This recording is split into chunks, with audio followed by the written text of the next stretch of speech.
I refreshed the thing. It glitched out. Oh, there we go. There now it's coming through. There's through. Michael Cole. All right, we're good.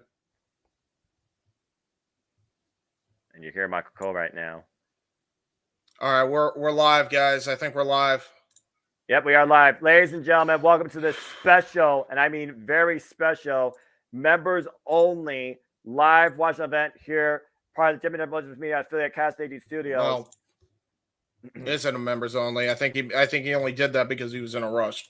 Oh, by the way, if this is not members only, hello to everybody that's tuning in.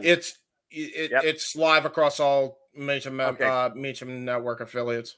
Well, welcome, WWE Media, to this special, touching gathering for the late great Terry Funk and Wyndham Rotunda Bray Wyatt. The entire WWE roster is on stage, including Eric Rowan they brought in, as all original plans for SmackDown have been scrapped. And we are here to pay tribute and honor a man with incredible creativity, huge amount of generosity, and forever will be remembered in the history of WWE for his way of narratives and storytelling. Those he touched, those he encouraged, those he inspired. We are here to pay tribute to Wyndham Rotunda, Bray Wyatt. Yeah, we are. And you see everybody up on the stage right now, James. Yeah, I do. It's going to be a long night. Yeah. I'm very curious to see who speaks first as we got the Fireflies out. 25 Perez, TTM, good to see you. Thank you, everybody, by the way, for dropping by and tuning in as we got a video package going on here for Bray Wyatt, who walked through the door. And remember his phrase, James, let me in. The Lord has now let him in to the pearly gates of heaven. Yeah, it's man. still surreal to me to this day. Yeah, and just looking at this video package here. Yeah.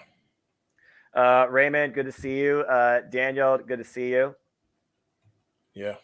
We're, by the way, for the record, ladies and gentlemen, do not spoil anything that happened on the show. We are watching the West Coast feed. Watching the West Coast feed right now.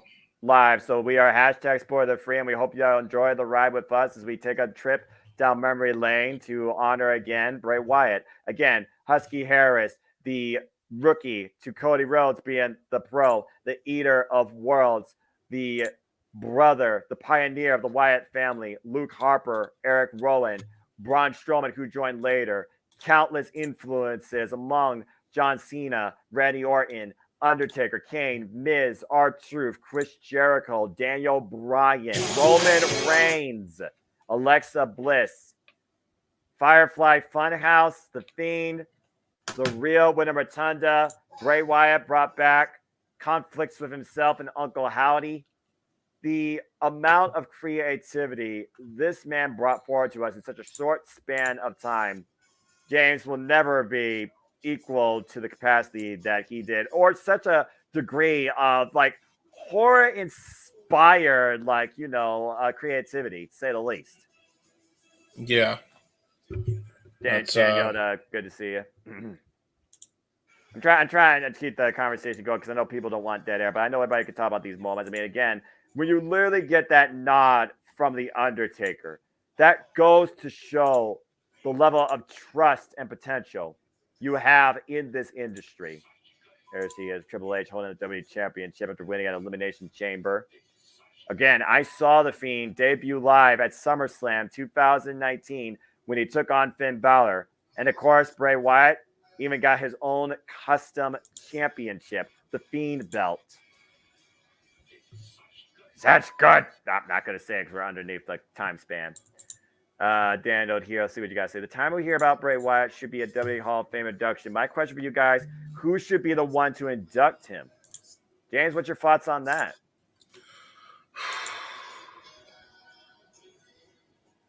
No idea. I wouldn't know.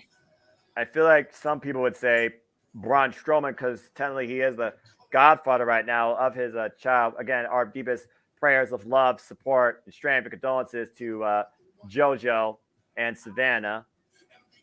As we're looking at pictures, oh Jesus. Yeah, this is hard. I'm fine. I'm fine. Follow the my buzzer. gosh. For the record, I'm going to share my stream too because I was able to get a link working for me as well, just in case. So we know we can see and hear it just in case. We talk about all the time the booking, the backstage politics. We're looking at in depth that type of positivity, that type of happiness, that type of joy Bray Wyatt, Wyatt brought backstage. Look at that. Triple H, Vince McMahon. He's got the whole world in his hand. Oh, God. Yeah. Oh, perfect sync that I just did on my end. That sign right there, he still has the whole world in his hands. Truly, WWE, then, now, forever. That phrase encapsulated by that. As you see people with the cell phones out, the Fireflies out tonight, everybody up on that stage. Corey Graves, Candice LeRae, Cody Rhodes, Freebird, Michael P.S. Hayes. As we now take a moment of silence, folks, and toll the bell.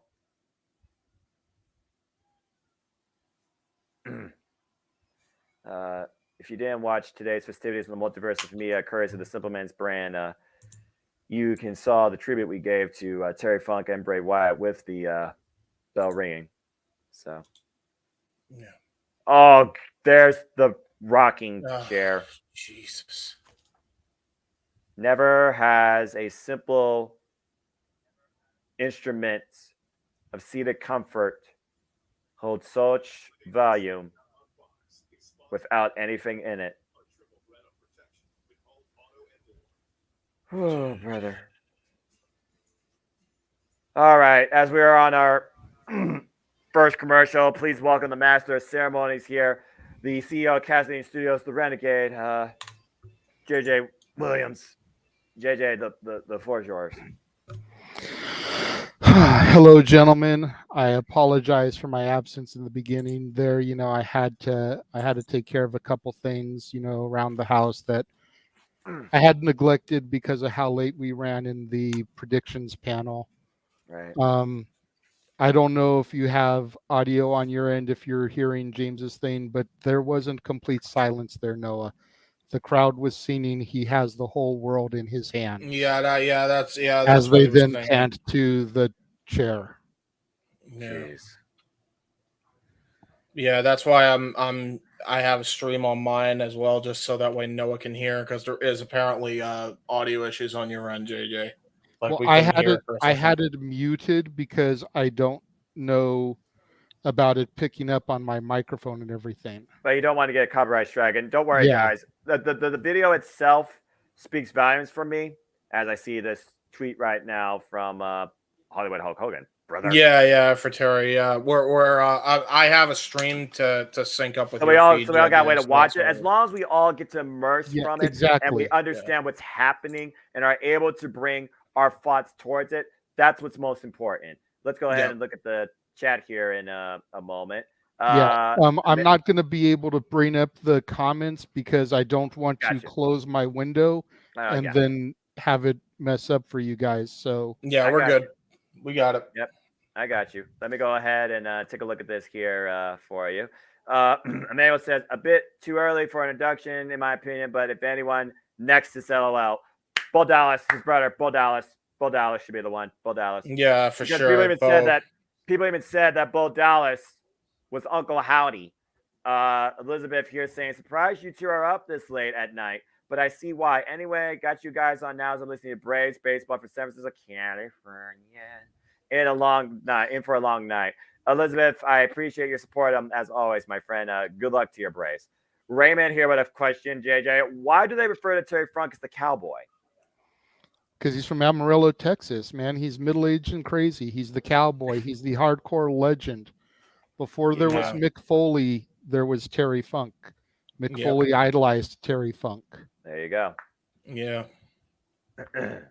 And of course, we also celebrate Terry Funk tonight. You see the NWA Heavyweight Championship. You see the Raw is War microphone. I mean, who could forget the countless wars he had with freaking Mick Foley? I'm pretty sure those two went over in a dumpster one time, courtesy of freaking DX. Yep, the New Age Outlaws, one half of whom, the badass Billy Gunn, will be going for the Trios Championship with the Acclaimed this Sunday at All In Wembley Stadium.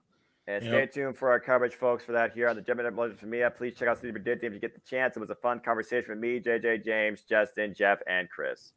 Again, if you have any moments, matches, if you have any memories of either Terry Funk or Bray Wyatt, Win Rotundum, please let us know in the comments. We'll definitely be talking with you throughout the commercial breaks here as we, see what's ahead.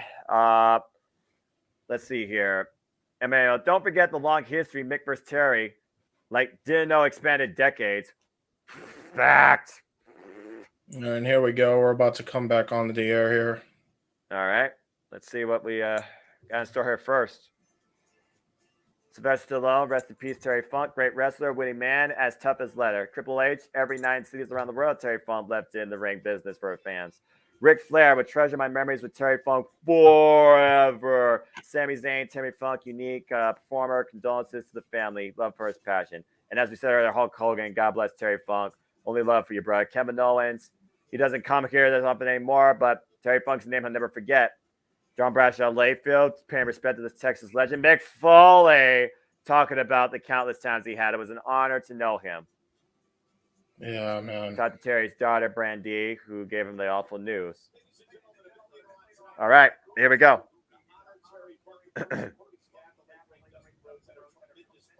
Cody Rhodes will be here later tonight to honor Terry Funk. We got Kevin Patrick, Corey Graves, and Michael Cole at ringside.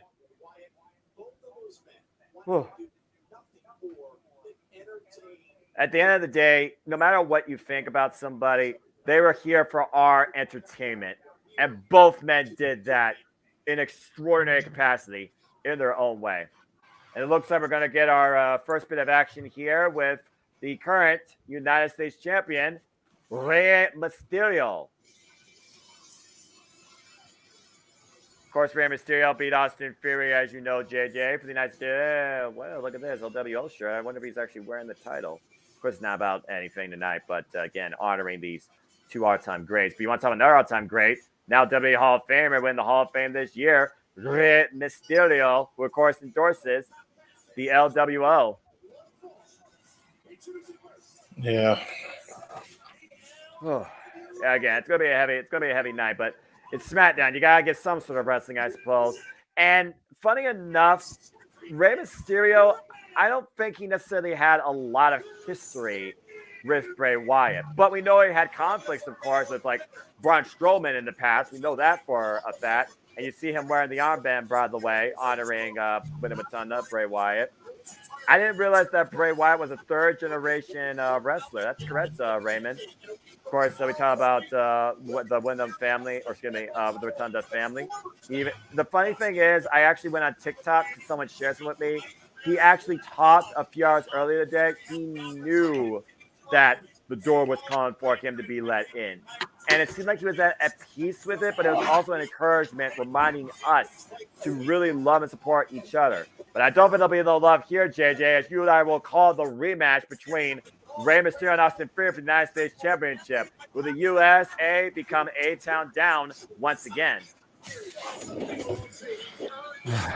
I'm not even thinking about this match right now. Yeah. I mean, this is a interesting situation. Like, I have done tribute shows for fallen superstars in the past.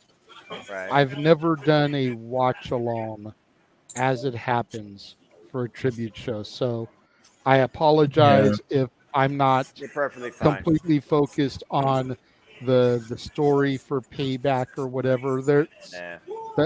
To take a quote from a country song, that's a song for another time.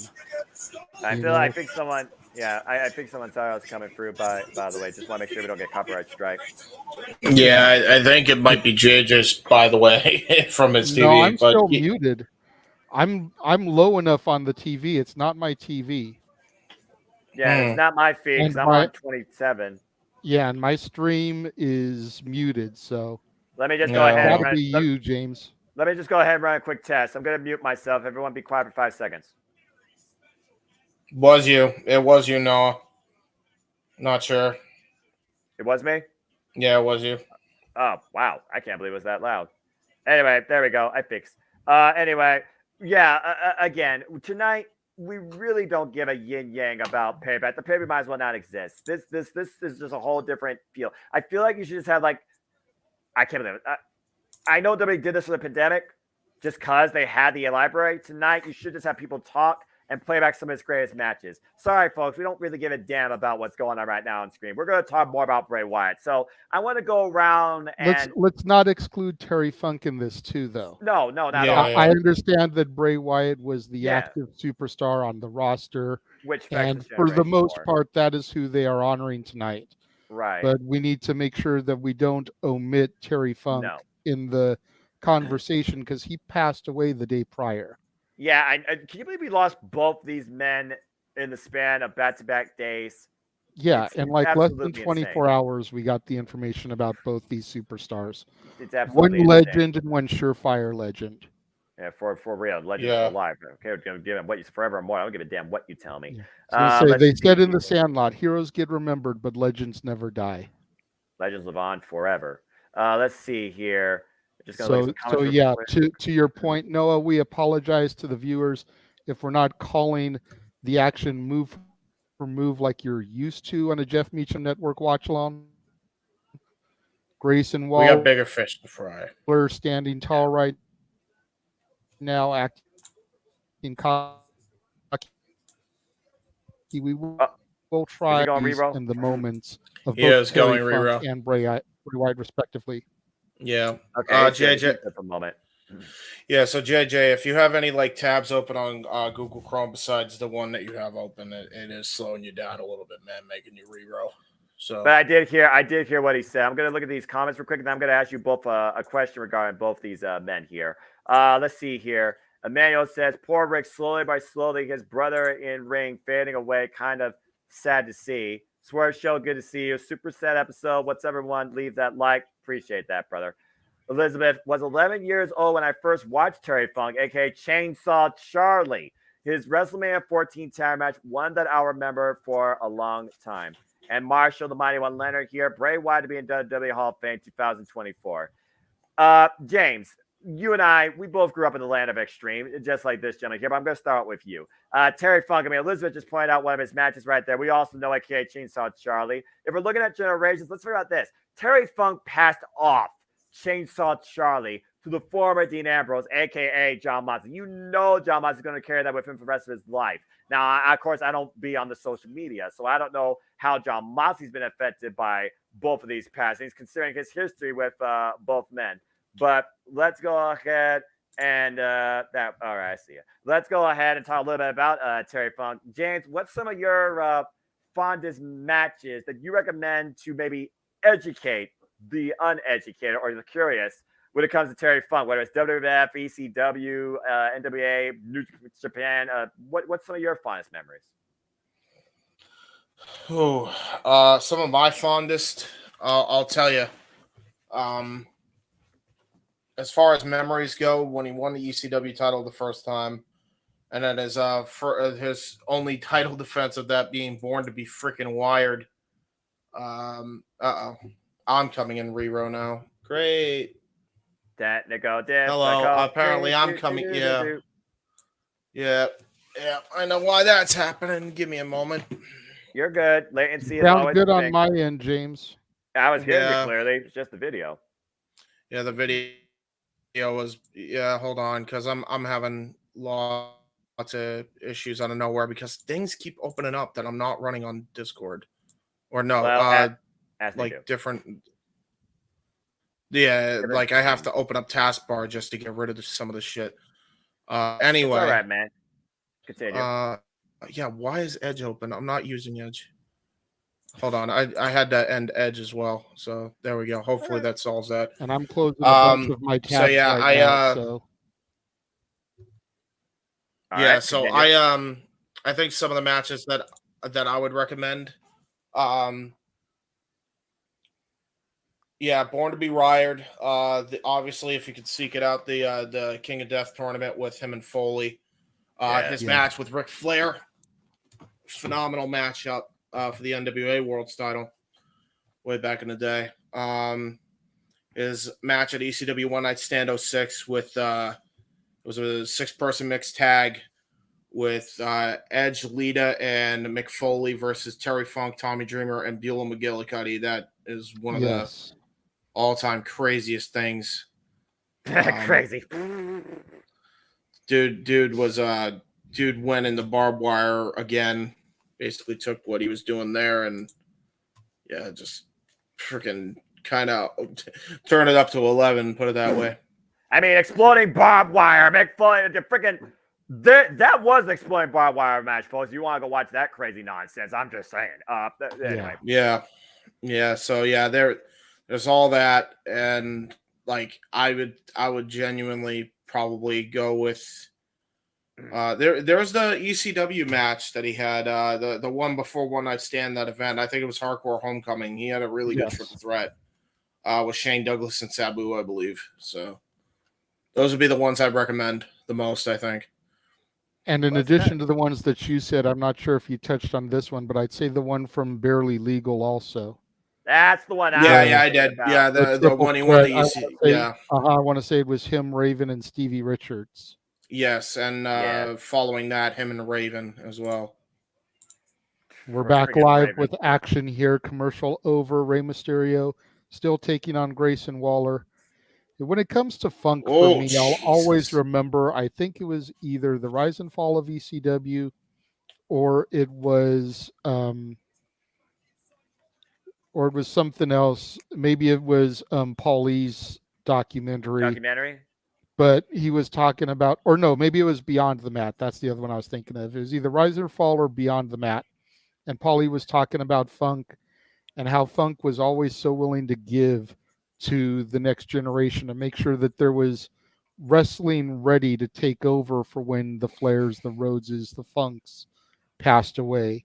Yeah, all those. And he would come into ECW and just be like, "Oh, I can make him. Well, I can make him. I can do something really special with him."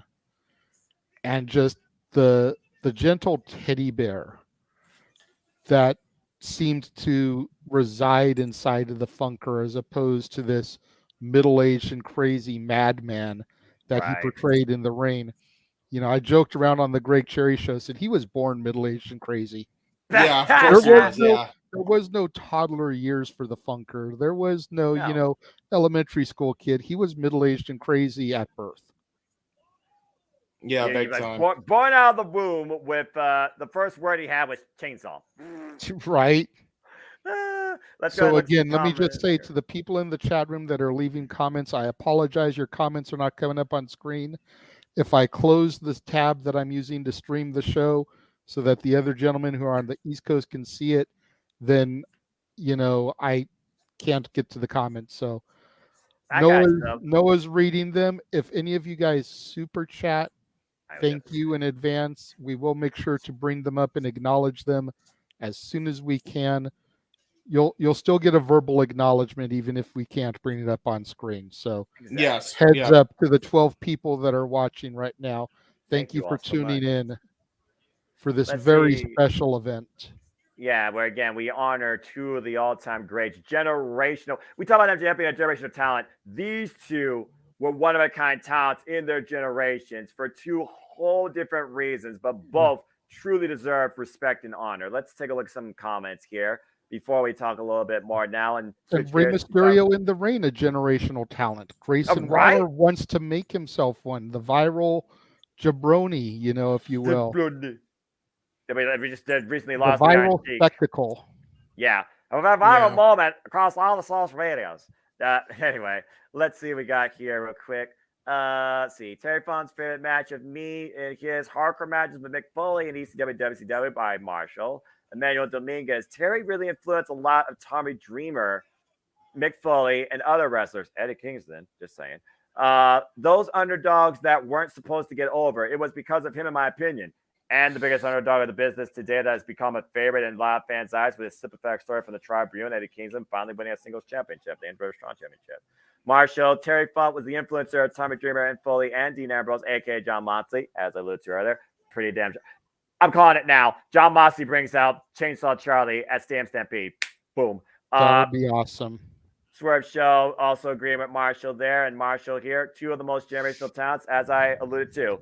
So we talked a bit about Terry Funk and some of his matches. Let's go ahead and look at Bray Wyatt. And the funny thing is, Terry Funk, he was a pioneer of Extreme. But how much do you evolve Extreme besides what you implement versus who you're with? With Bray Wyatt, some would argue to say each time he came back to our screens, not only was he with a different cast, it was a different element of development, whether it was character, narrative, or match, quality, and storytelling. Let's talk about the humble beginning.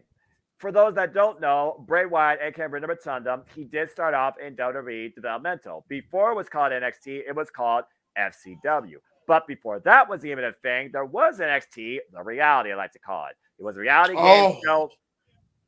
It was a reality game show. With, I hate to stop you there, Noah, but Rey Mysterio just did the clothesline senton combo. I just saw that. Famous to Bray Wyatt. You know what? Like I said, the matches right now, the moments right there is where you're just thinking about it. I'm expecting someone to do a Sister Abigail before we're out, and it just goes clothesline. Just gonna say that for the record. What was I saying? Oh yeah. So Husky Harris, he was originally known. He was the rookie under one. I think you know him, the American Nightmare that came to be, Cody Rhodes. Now, did he win that season? No. But he did make an impact that holds out in the industry. He, along with 7 other men, the very rookies from that season and the winner, the group that was formed called the Nexus, the ones that were against the machine, and you are the Nexus, so you're against us. And that was his first early going in WWE. And to correct you really quickly, Noah, he was part of the second season. He became part of CM Punk's new Nexus. He was not a part of the original Nexus. Oh, that's right. What? I'm sorry. Husky? Yeah. Wait, Husky? Was he? No, he was a part of the Husky original was Nexus. part of season 2.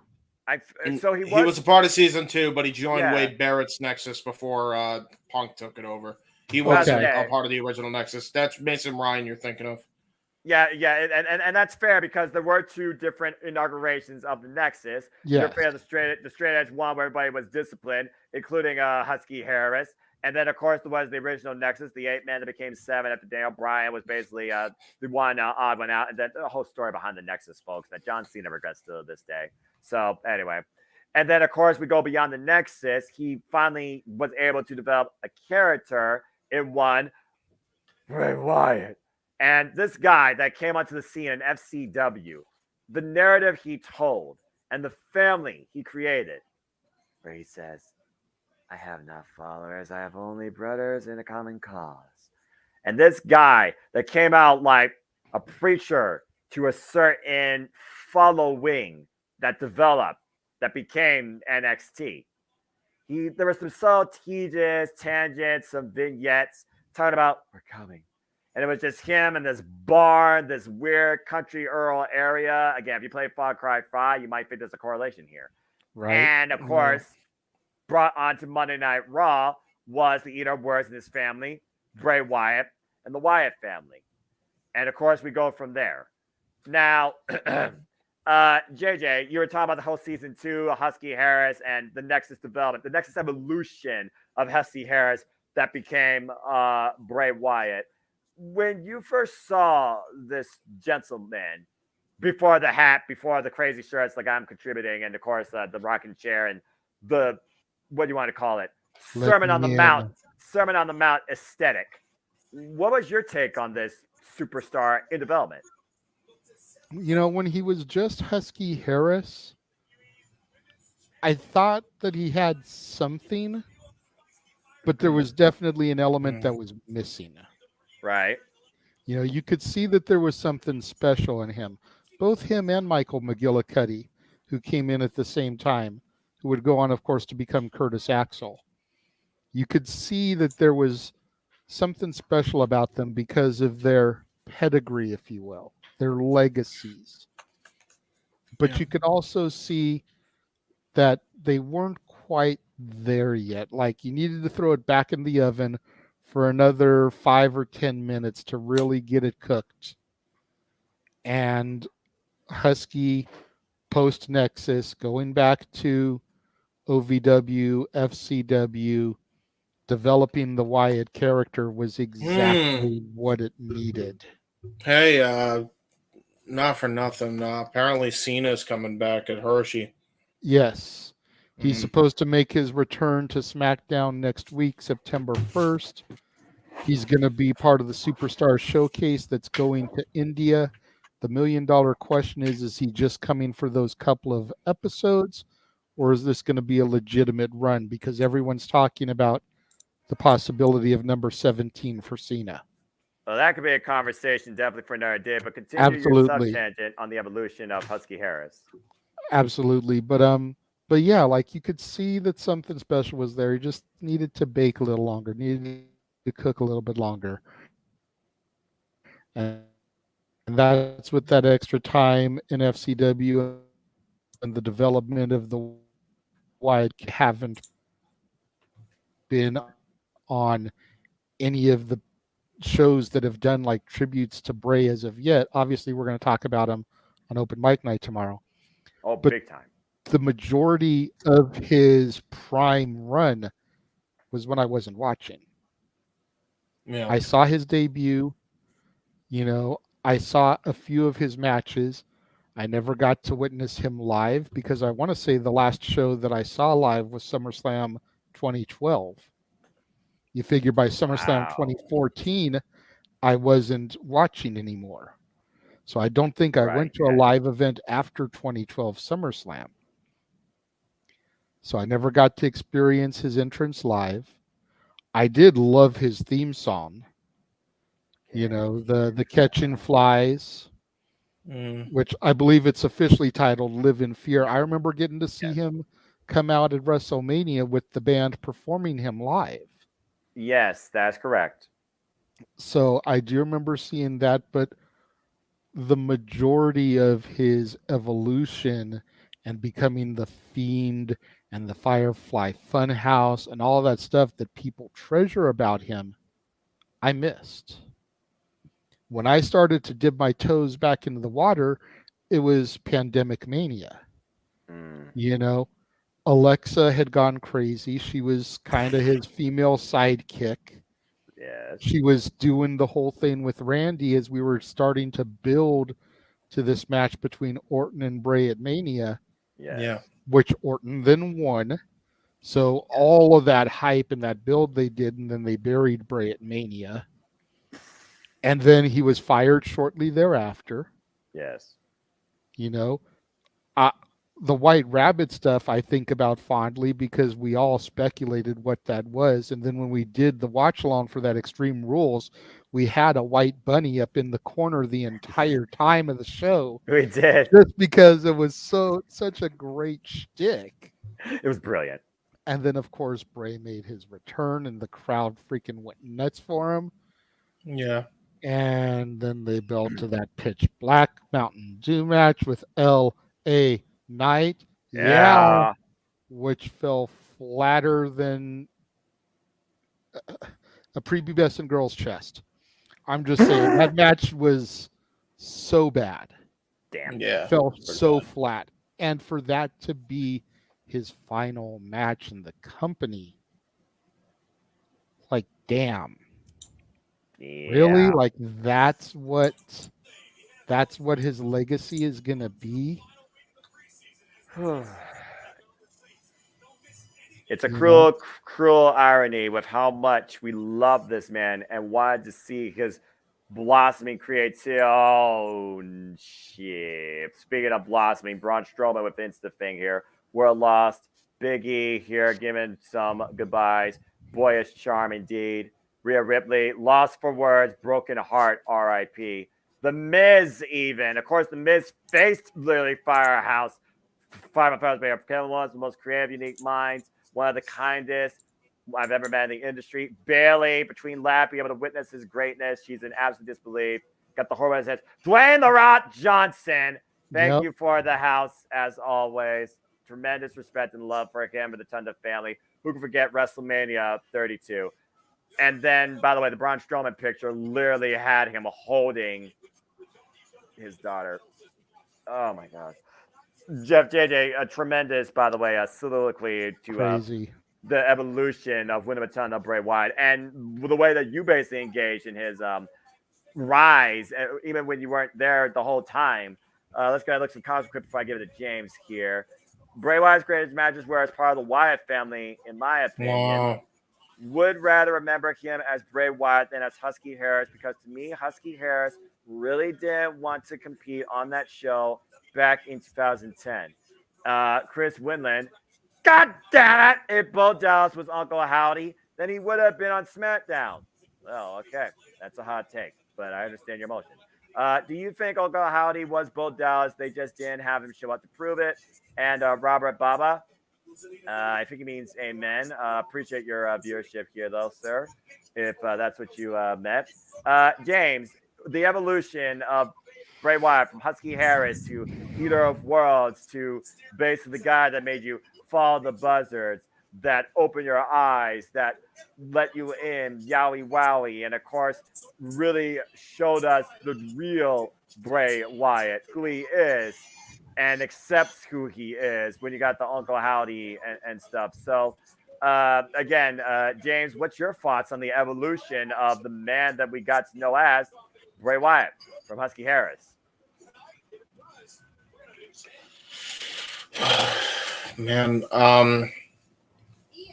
you know, it just doesn't feel real. Like I'm still kind of reeling at the scene that Cher in the entranceway. There better never be a person to touch the seat of that chair with their derriere as long as I live and breathe. Continue. Let me just say really quickly, I like how everybody has their own little special armband tribute to Bray tonight, and it's not like they did with Eddie Guerrero where they marketed it and sold it. Agree. Which, granted, maybe that's to come. I don't want to think negatively of WWE, but we do know they're a marketing machine. Yes. But, you know, Rey Mysterio had his own that said TF and BW. Bailey's got her own that says Bray with a heart on it.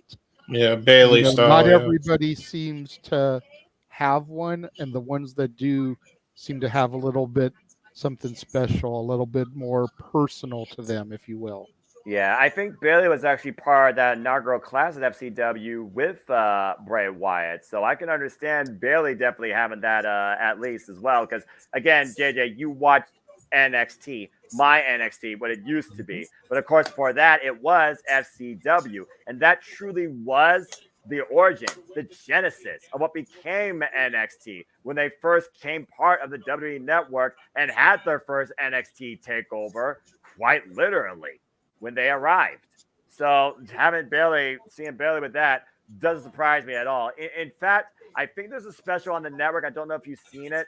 I have. There's a special about FCW where originals, including Byron Saxton, talk about what it was like in there, and you see original promo skits and the influence of Dustin Rhodes, if you will. And at first, Dustin, he was a bit of a hard person to work with. But then he warmed up, he opened, he leveled with them, and he inspired many, including Bray Wyatt. And thank you, Robert Baba from Pakistan, for tuning in and giving your thoughts. It is sad indeed. That's why we're here to honor the memory and forever treasure the legacy of both Terry Funk and Bray Wyatt. As right now, it looks like we got women's action going on here with the Latino World Order's Selena Vega channeling her own Miss Captain America, I guess you could say, or Puerto Rico, excuse me, that's more appropriate. Taking on, looks like Io Sky. Let's see here what Liz and to your point, yes, I've seen a lot of your NXT lately. Yes. Watching those 4 DVDs. I just got done watching the Destruction of the Shield DVD, and thankfully there were actually a few FCW matches on there. Yes. Including a triple threat between Ambrose, Rollins, and Liaki. And the Ambrose William Regal match where Ambrose took part of Regal's ear. Yes. So I've been able to see a little bit of FCW, not as much as I've seen of your NXT. Damn it. But still, definitely cool to get some of that footage. But James, you were talking about your thoughts on the evolution of Bray. Yeah, he's still a little bit stumped for disbelief. That's why I know he was short on words, and it's completely understandable, man. You're fine. But again, the floor is yours if you do want to say anything at this moment before we change tangent. I think one of my favorite memories of Bray was like his early days. I still remember when he was like getting Daniel Bryan into his family, and like that whole story that led into that amazing match at the Rumble. That was a one-match show. I said what I said. Yeah, for real. When you think about the honorary members of his family too, Daniel Bryan, Randy Orton, Matt Hardy, Braun Strowman, of course, got let in later. Alexa Bliss. Yeah. It still baffles me, and we'll fantasy book and talk more about this, what the Wyatts could have been. But James, please continue.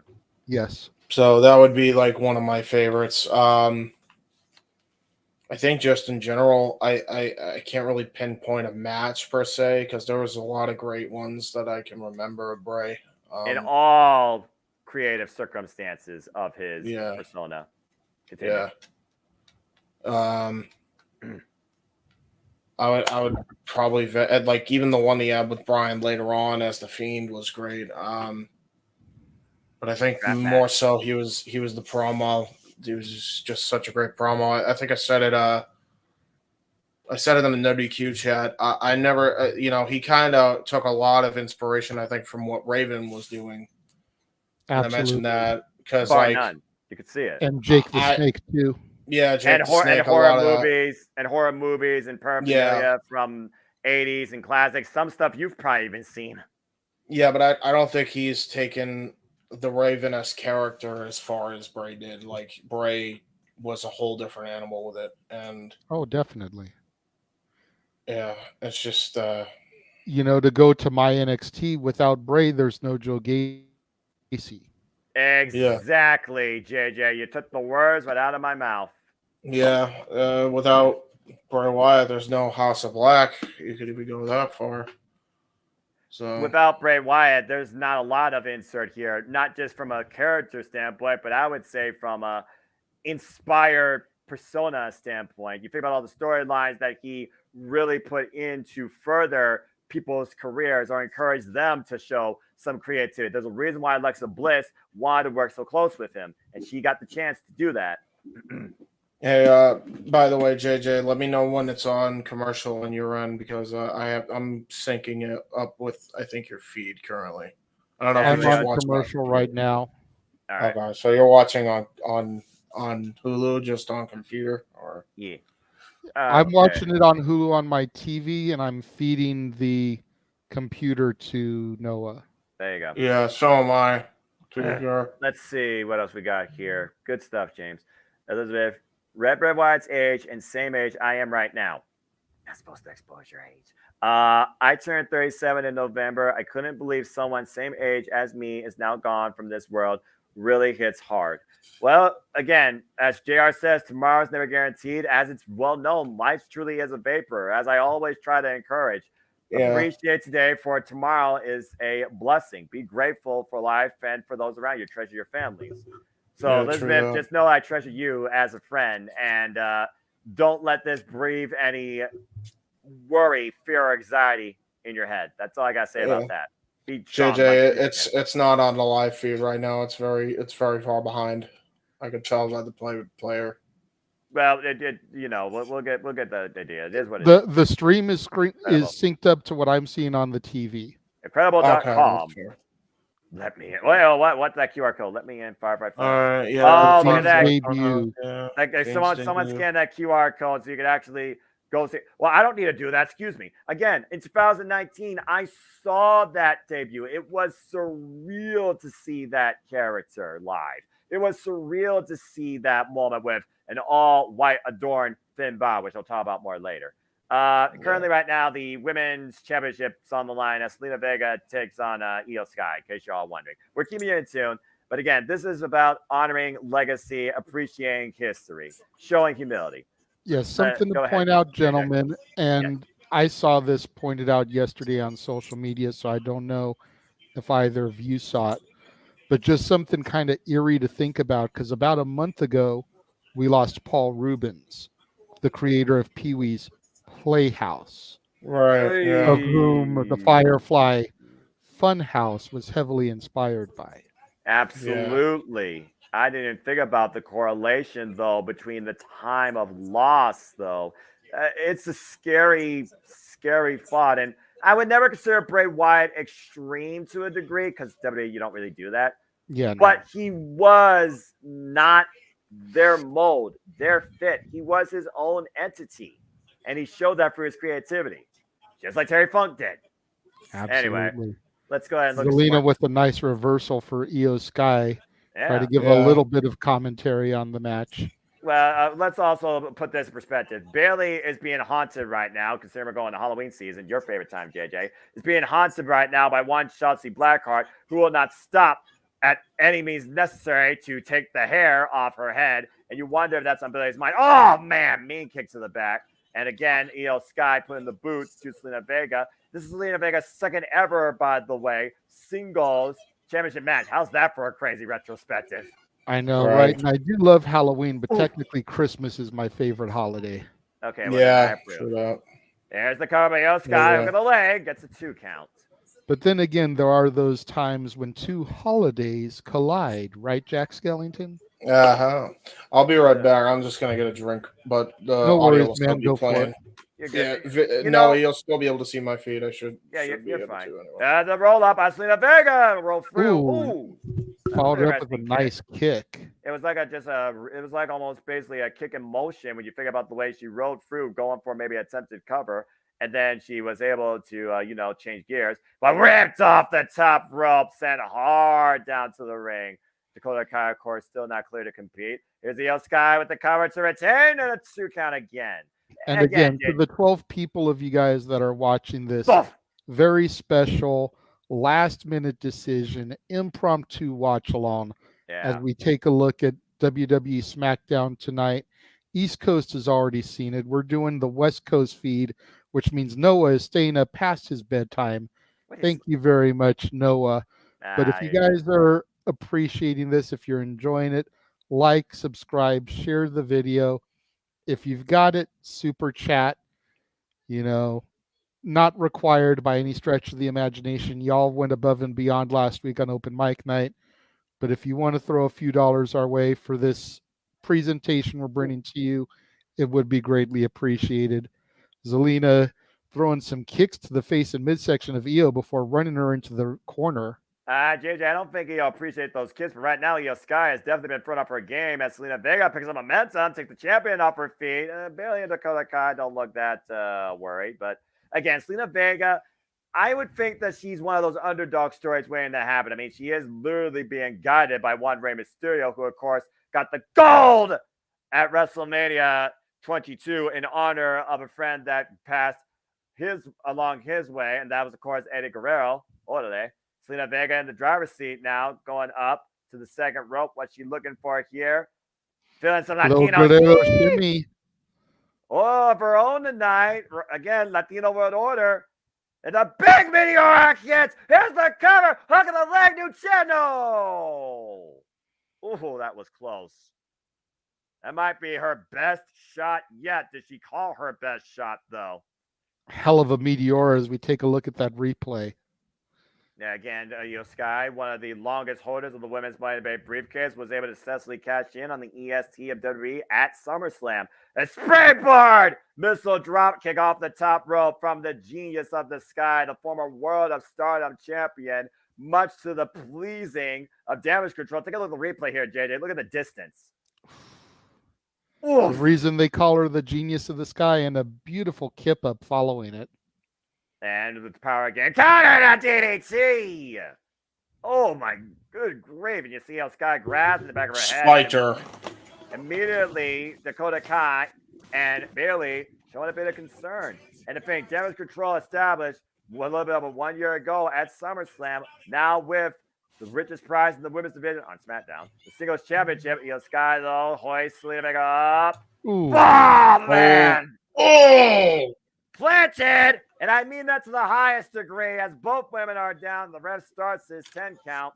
I was going to say, Io kind of collapsed from the pressure of that power bomb there. She couldn't even capitalize on it. That's just like Both the women rebound. are spent. That's like the rebound Yeah, I mean, reflex from that. I mean, Selena Vega is in shape. Don't let the size of her height fool you, man. I mean, that was a lot of weight to hold up in the air like that. Selena Vega falling in, though, taking Io Sky off the top. Oh, code red! Code red! Whoa! But Io showing that veteran instinct rolling out of the rain. And she's also right by her friends, but you see Selena Vega not worried about the outside. Oh, right into the steel steps, though.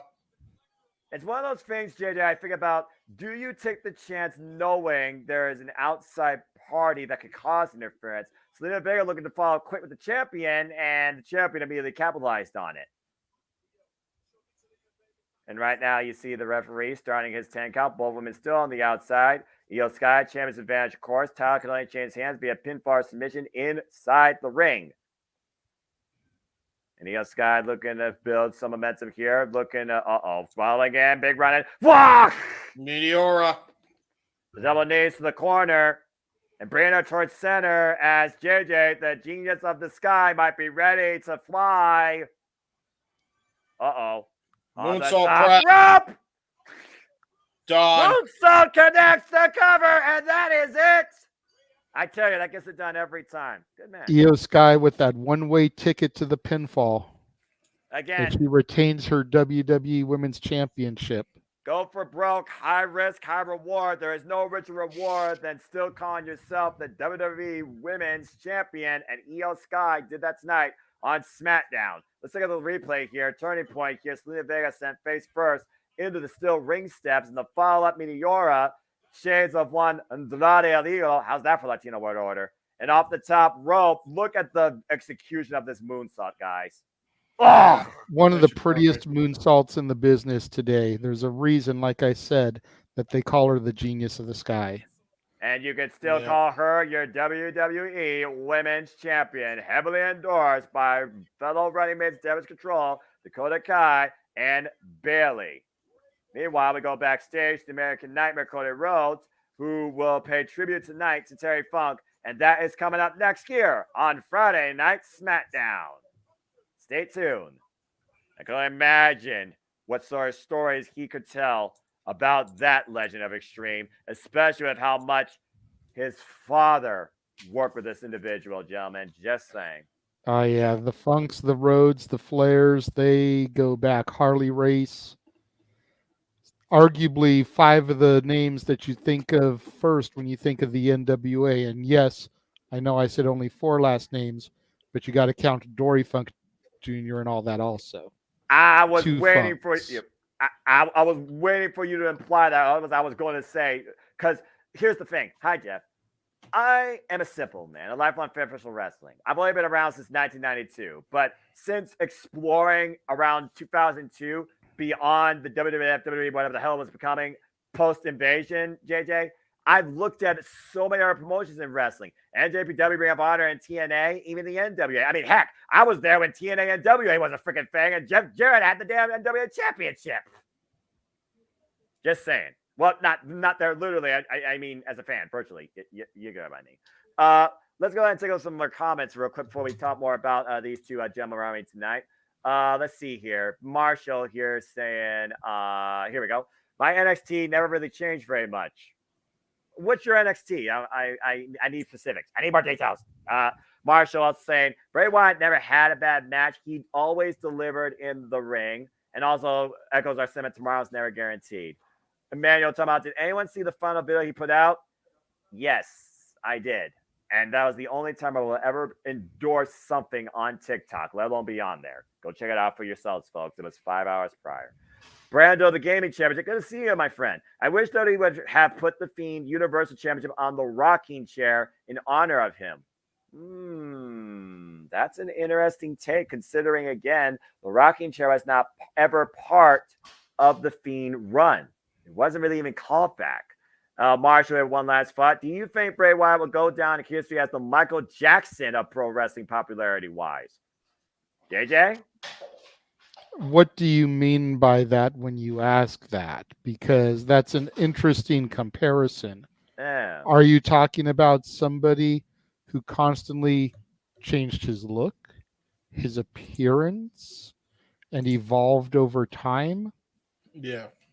Are you talking about somebody that inspired the masses? Because again, going back to what I said earlier, and this is not a slight to or disrespect to the Fallen, No. Bray's prime was when I wasn't watching. So I don't have the same connection to the Wyatt gimmick and especially the Fiend gimmick that a lot of our viewers might. Mm-hmm. So for me, no, he's not going to have that type of effect on me. But I do understand, somebody like Chris Rotz, who was on our predictions earlier, and I know was on when you did your tribute to Bray earlier, very much influenced by and looked up to Bray Wyatt. Yep. So, there's Zero as well. There's people Zero out as there well. that definitely he was have gutted, that. bro. Yeah. Cody Rhodes, power and endless love to Yes. your family. Baron Corbin, I'm trying to process this in camp. Wyndham was a fan. I feel for his wife and his children. Ric Flair, when your great friend, someone your son age dies within 2 days, it really makes you reflect. Damn right. Becky Lynch, Wyndham was a special cat. My heart goes out to his family. Love him so much. Vanessa Hudgens, I'm truly heartbroken to hear the news. I'm such a fan. There you go. Kane, tragic news. Wyndham was an exceptional talent in the ring. His creation, his iconic character. Alexa Bliss, much joy and happiness to everyone around Don't worry you. about reading that one. I actually have a video from Alexa that I'll play when I get a moment. Okay, but also, damn it, look what she's talking. Oh my God, that hurt me. All right, well. She actually posted a video to her Instagram earlier today because I guess they tried to get her there for the show tonight, and there was just travel issues trying to get a flight at the last minute. And especially being pregnant, there's travel concerns. So she put up about a 3.5-minute video that I ripped from her Insta. And as soon as I get a moment, whether we find a commercial break that's long enough for me to run it, or if we run it as soon as SmackDown goes off the air, it will air on the stream here tonight. I say do it at the end because I don't think that should have any sort of interruption because, again, you talk about, again, the Wyatt family, the true expansion of it. She was the last member. Of course, got to do the well. And speaking of family, and speaking of members, and speaking of history and legacy, here comes the American Nightmare, Cody Rhodes, to honor late great Terry Funk. Again, you talked about earlier when it came to men that pioneered the industry on multiple fronts, and not just in the land of extreme. And of course, Terry Funk was one of those individuals that has huge ties with the father of one Cody Rhodes, Dustin Rhodes, if you will. And something else to think about, gentlemen. Cody Rhodes was on the John Huber tribute show also. Yeah, he was. For Mr. Brody Yeah, Lee. he was. Yeah.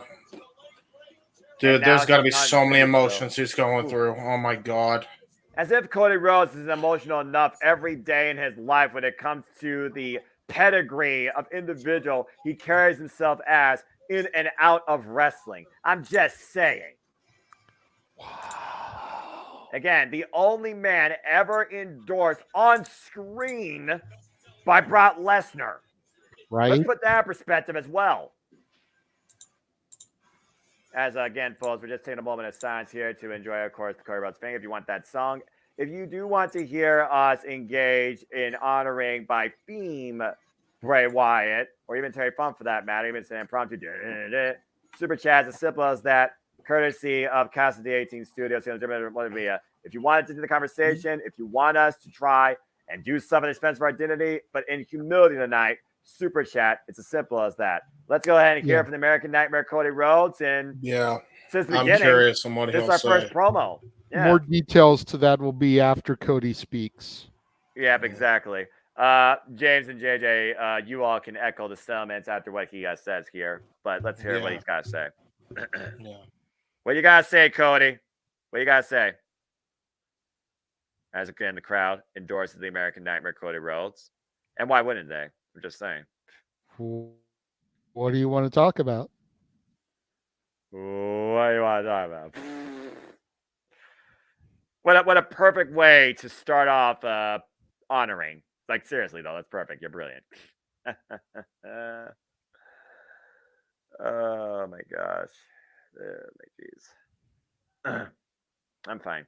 I'm fine. I'm fine. I'm fine. I'm perfectly fine. Oh, Lordy.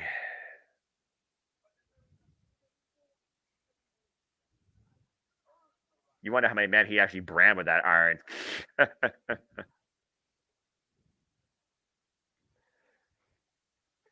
Brandon the Ruiner here. I knew Terry Funk with his greatest insults. Damn right. Forgive us if we're a bit quiet and muted during this segment, folks, as Cody Rhodes plays tribute to Terry Funk. Ooh. Look at that.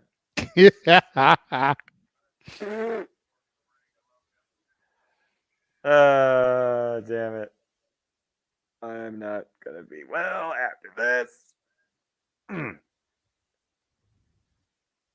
This is the Cody. Such a subtle way.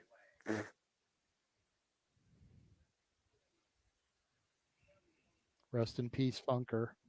Showing Damn right. the Titantron there. 1994, 2023.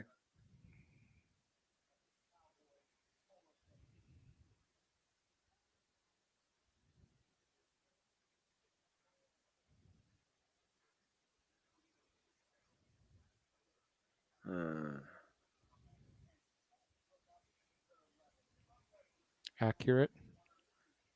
Definitely accurate. You are not getting an argument from me.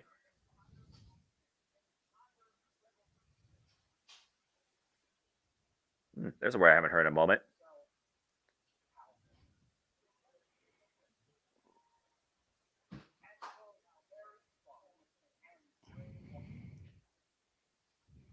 Okay, here we go. Taking a look. And we'll acknowledge your comments once we see this tribute video here. Says that both Terry Funk and Bray Wyatt were cowboys. Yeah. And they rode off into the sun. And they both rode off into the sunset. 24 hours apart. I still can't freaking believe it. Unreal.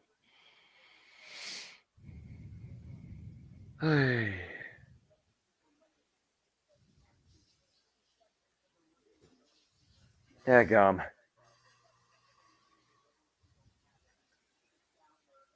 Don't worry, folks. We'll give you the highlights from this promo and tribute video once it's all over, too, and then we'll take a look at more of your comments. Again, we appreciate your viewership, your engagement, and if you're even following all of us with the live feed on the West Coast, that's even more of a immersive, emotional experience. So we thank you again. Please subscribe, comment, tell a friend, tell your family you love them, and again, treasure life, treasure your family always.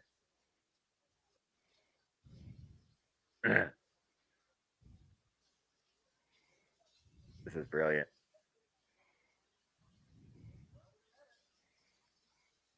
I think this is one night, Noah, that you aren't going to say brand split LOL since Cody Rhodes is a Raw superstar.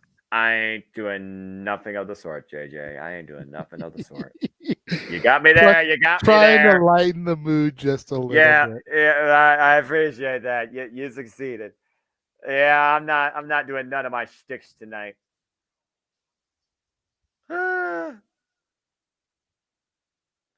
All right, let's take a look at this video package here. There he is with that branding iron. Ooh. We should look at that. There's a classic Monday Night Raw. Walking through the field. A cowboy before him and Page even existed. Before James Storm. Was he around? Was he in the same era as Stan Hansen, or was he also after that? I believe so, yes. Oh, he was definitely in the same era as Stan. Him and Stan had some wars, actually. I bet. Oh, my God. What? Texas rattlesnake. What? Oh, man. And, of course, back then when the locker room environment was such a loose cannon, as Undertaker put it. The Nature Boy, Ric Flair. Woo! Legitimately breaking Flair's neck on that pile driver on the table. Lord Almighty, I didn't need to see that. It was before the tables were gimmicked, folks. So in other words, before we put the F word in 4 letters in front of the name of the industry.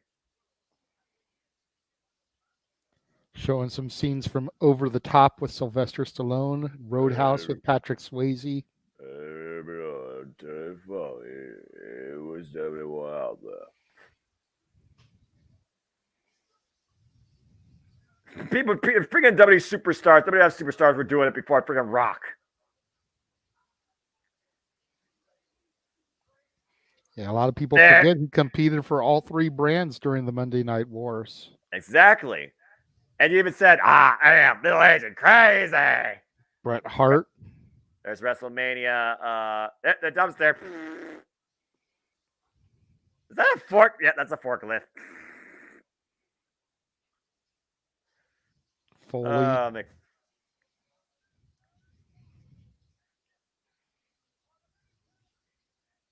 Hardcore Legends. Tag Team Champions. In the Hall of Fame. Yep, that moment. Him and his brother Dory Funk getting inducted alongside Ricky Steamboat, Stone Cold Steve Austin. Dustin Rhodes. Oh, man. Oh, here we go. Jerry Lawler.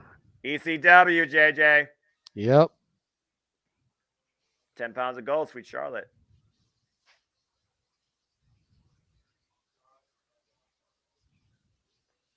There's that ladder whirlybird gimmick. WCW Hardcore Champion.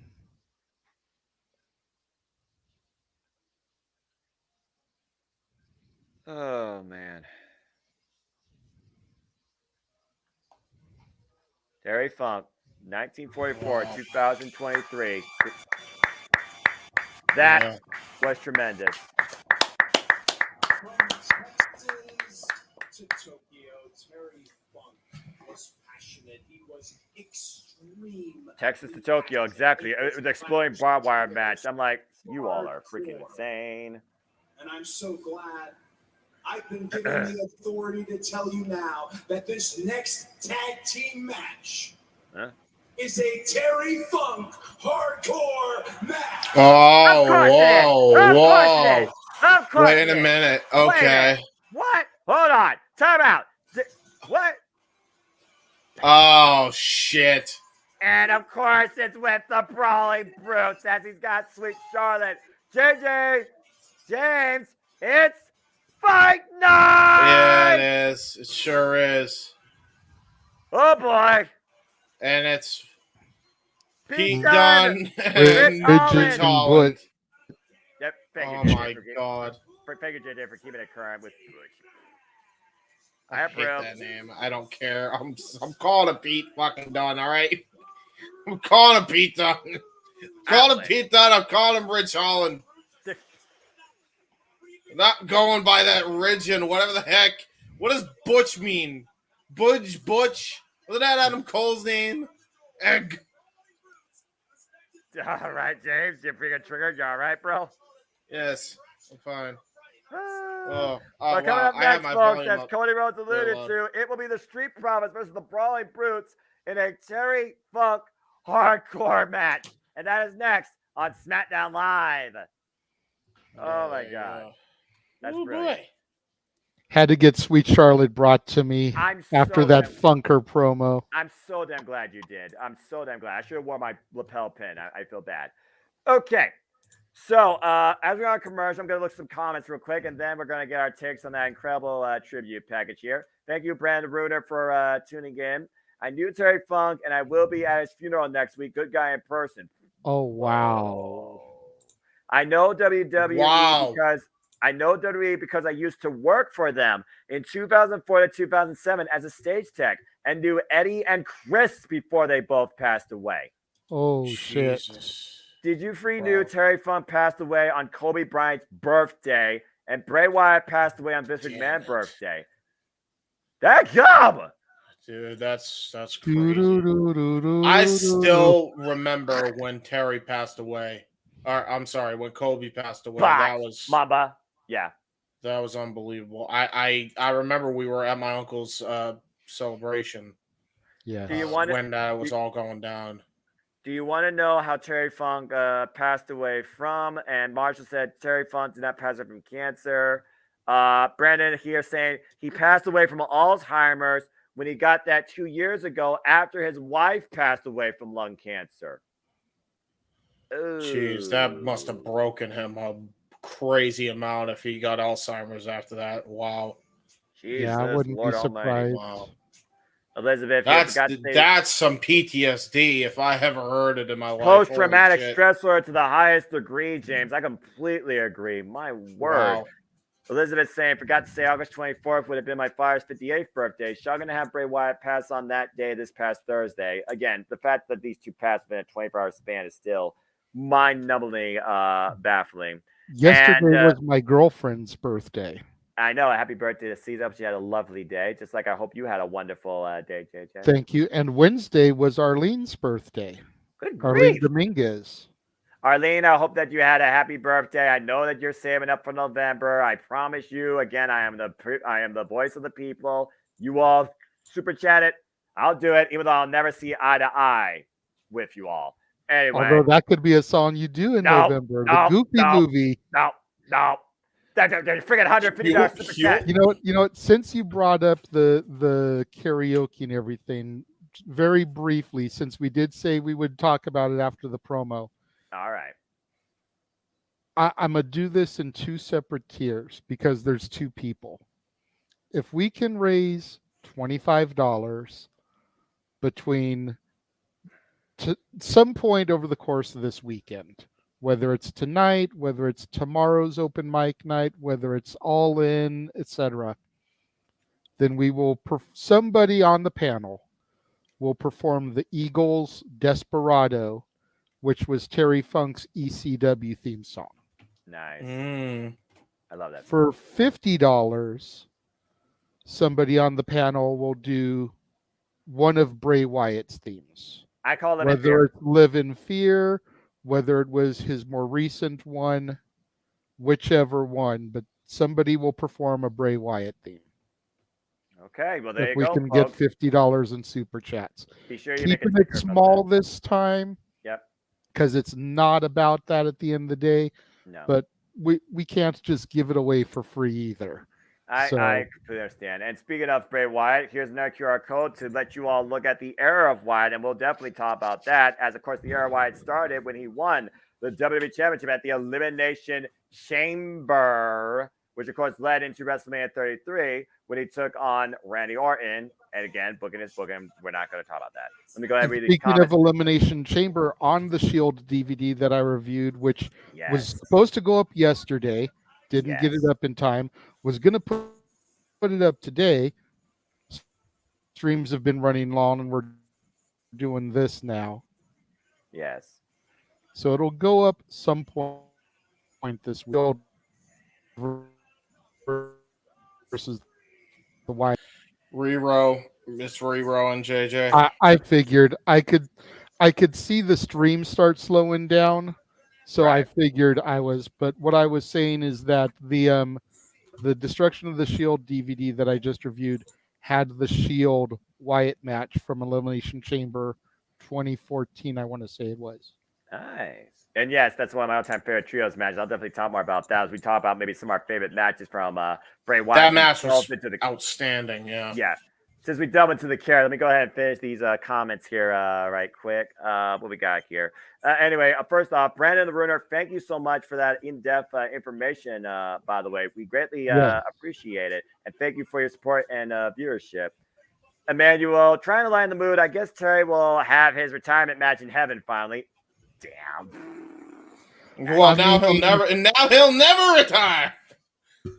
He's out of line, but he's not wrong. He really. I was gonna say he'll have his retire. He'll never retire up there. There's so many people up there right now he can have matches with. And I'll say you never retire when you're in heaven because you're eternal. Yeah, exactly. Let's see. James just went COVID here in the next match. Almost became robotic there. Well, yeah. Well, again, we're re-rolling throughout because technology is what it is. By the way, sweet Charlotte, forever respect. Arlene somewhere at work right now. Well, again, tell Arlene we wish her on behalf of most of me a lovely, happy belated birthday. Hope she had a wonderful day. Brandon here. I know more about WWE from the backstage, and I've met so many wrestlers from WWE. We greatly appreciate that inside take because, again, what people perceive based on what's those two words people lack? And we'll talk more about. Oh, that's right. They're journalistic integrity. But I digress. We appreciate that, Brandon, since you were there. And again, if you ever want to, share just some thoughts based on like your time there or general, discussion points, we greatly appreciate it, man. We really do, especially here tonight. This will surprise you all. Just saw a tweet from Braun Strowman. Just got Bray's logo tattooed on his arm. He originally posted on Instagram. That doesn't shock me at all. No, that's love right there.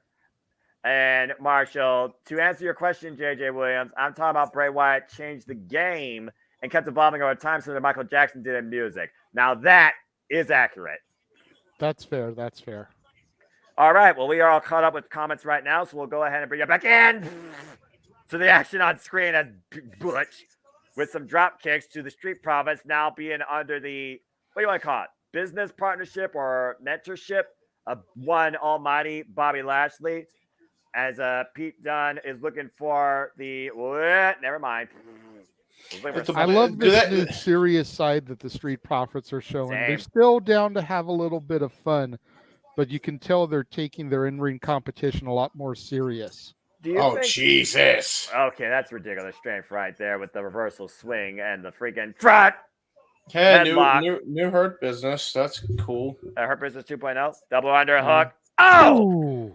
You love that neck breaker. That's a beautiful twisting neck breaker. And Montez for the roll through splash. Shares the Rolling Thunder cover too. Oh! I'm surprised that Street Profits are heel though, because why?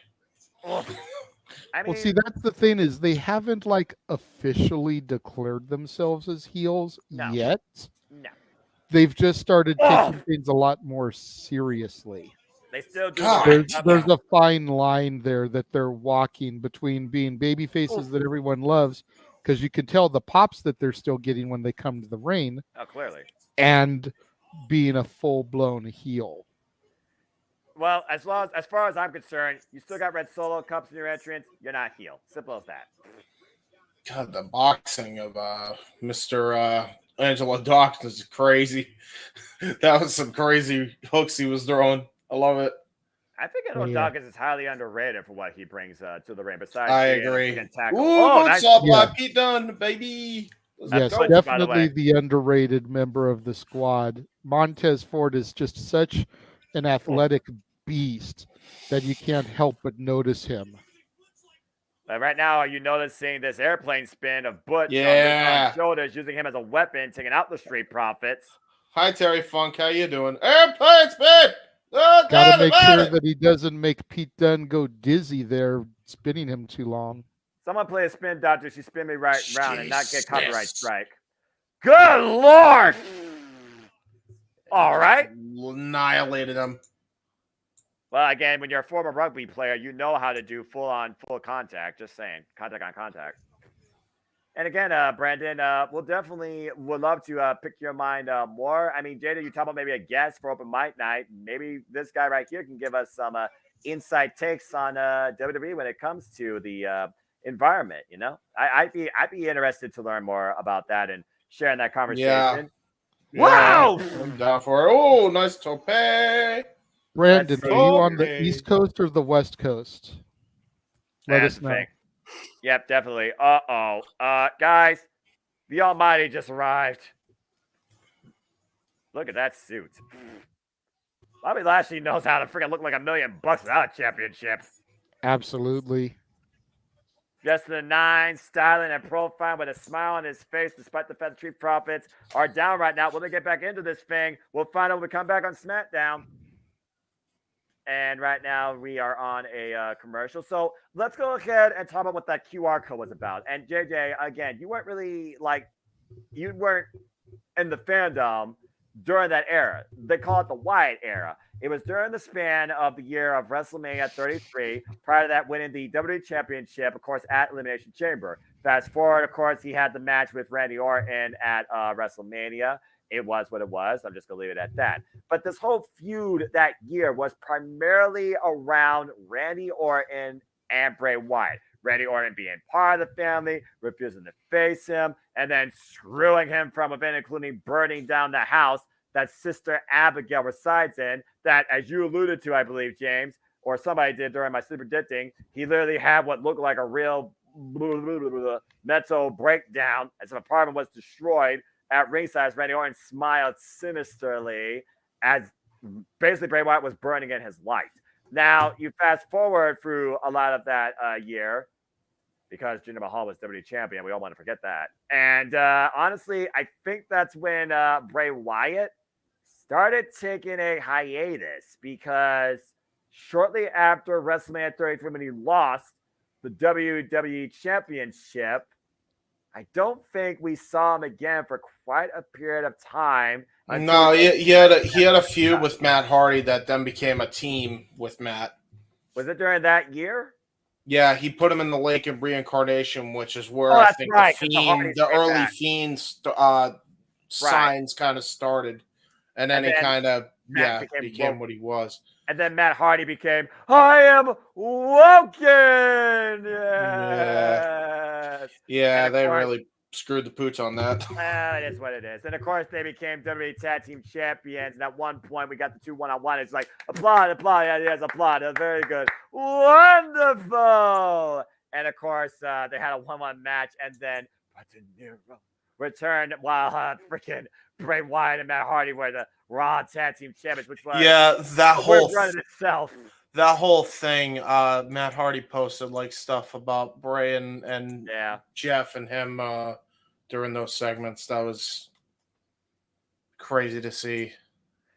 Matt Helms, good to see you. Brandon saying that Terry, he was a down-to-earth guy and so friendly in person. It's going to be hard next week when I go to his viewing and funeral. Well, again, send our deepest wishes of strength, love, prayers, and condolences to everybody affected. And thank you again, Brandon, for your support and that information. We truly appreciate it. Elizabeth, with Randy Orton versus Bray Wyatt for WrestleMania 33, a match I truly want to forget. Couldn't get into it because of all the background of the ring. Really creeped me out. Well, yeah, it is what it is. As we are back here on SmackDown Live, and this Terry Funk Hardcore Memorial match continues between the Brawling Brutes and the Street Profits. The almighty Bobby Lashley watching on from ringside, as right now the Brutes might be looking to give the Street Profits 10 beats of the Bowen, shades of the Great White Sheamus. I don't think Sheamus and Bray Wyatt... Am I the only one that's a little bit disappointed that there hasn't really been any weapons used in this match? It's supposed to be a hardcore match. I agree. Accurate. And yeah, accurate. This is as safe as it gets. I'm kind of really sad in here. Just saying. I mean, they use more in the Donnybrook at Extreme Rules, not to go on a sub-tangent, at Extreme Rules freaking last year against Imperium. And Imperium is not even about hardcore extreme. They're about keeping the honor and the sport for the mat is sacred. What's this? Oh! Guys, this Monday they're going to be in Memphis. Ooh. We're getting closer to the historic run of Gunther. Exactly. Might we have a honky tonk sighting?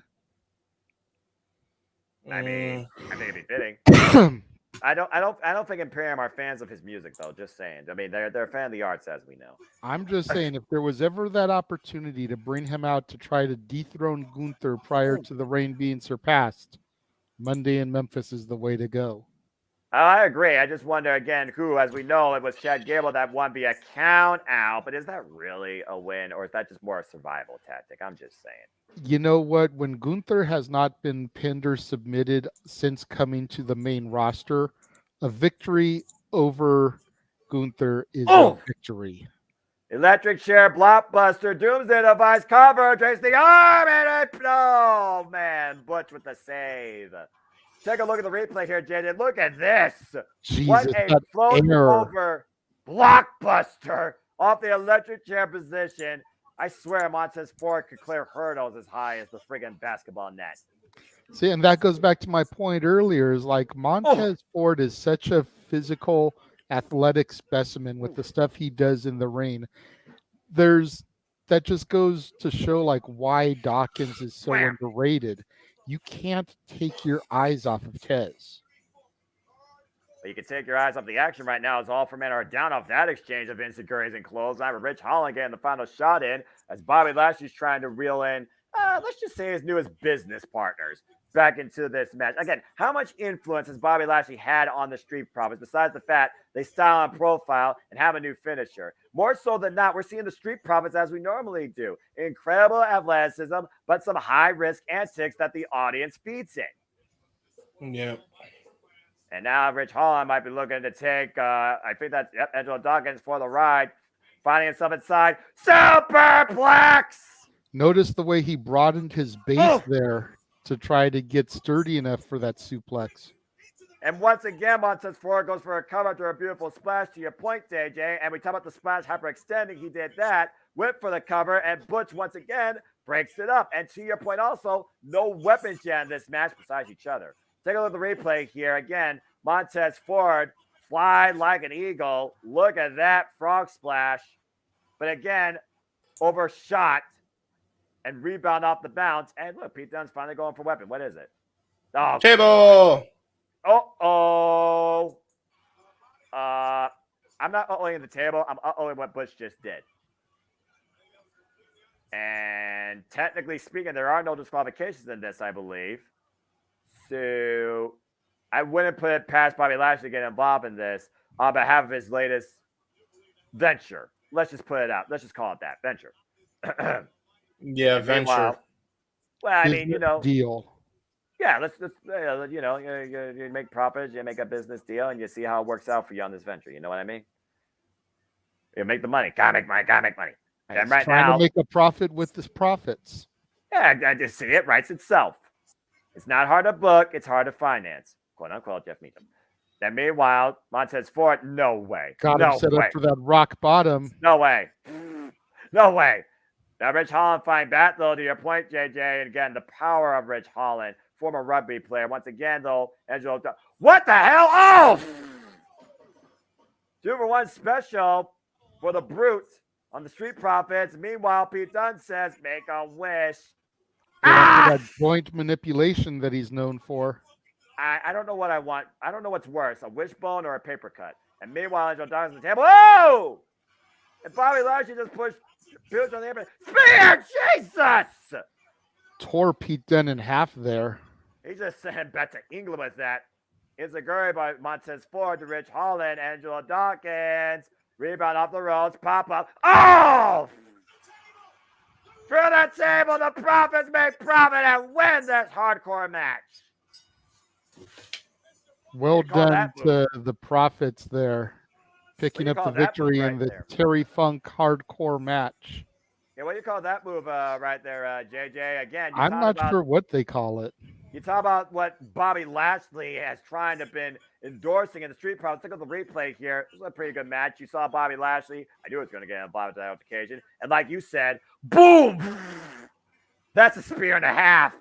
Jeez. And a suit nonetheless, by the way. And then you see Angelo Dawkins with the setup, pushing him off the ropes, the rebound, and the net breaker through the table, and the cover the Street Profits with the win in this hardcore memorial match. Millions of dollars. Oh, no, that was primetime players, but you might as well call the Street Profits that. Just saying. Am I wrong? Just saying. Well, either way, they want the smoke, and the Brutes got smoked. As right now, this business deal with Bobby Lashley is paying dividends for all three men as he endorses the Street Profits up at, oh boy. And meanwhile, we continue to look at the evolution, the legacy of Bray Wyatt's career. And if you scan the QR code now, you will see, yowie wowie, the first Firefly Funhouse. But, JJ.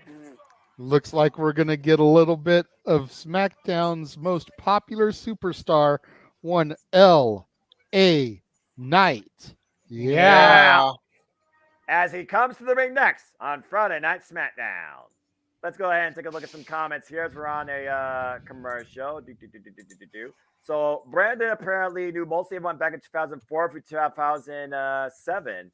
And Marshall says Honky Tonk Man should come back and wrestle Gunther Monday in Memphis and try to dethrone him. That's, I mean, heck, that's one way to go over. King Mike says he hopes that Chad wins it, actually, but he doubts it. Well, count out. I mean, technically count out, you know. I don't think Honky Tonk is going to dethrone him, Chad. Let me just make that clear. Yeah.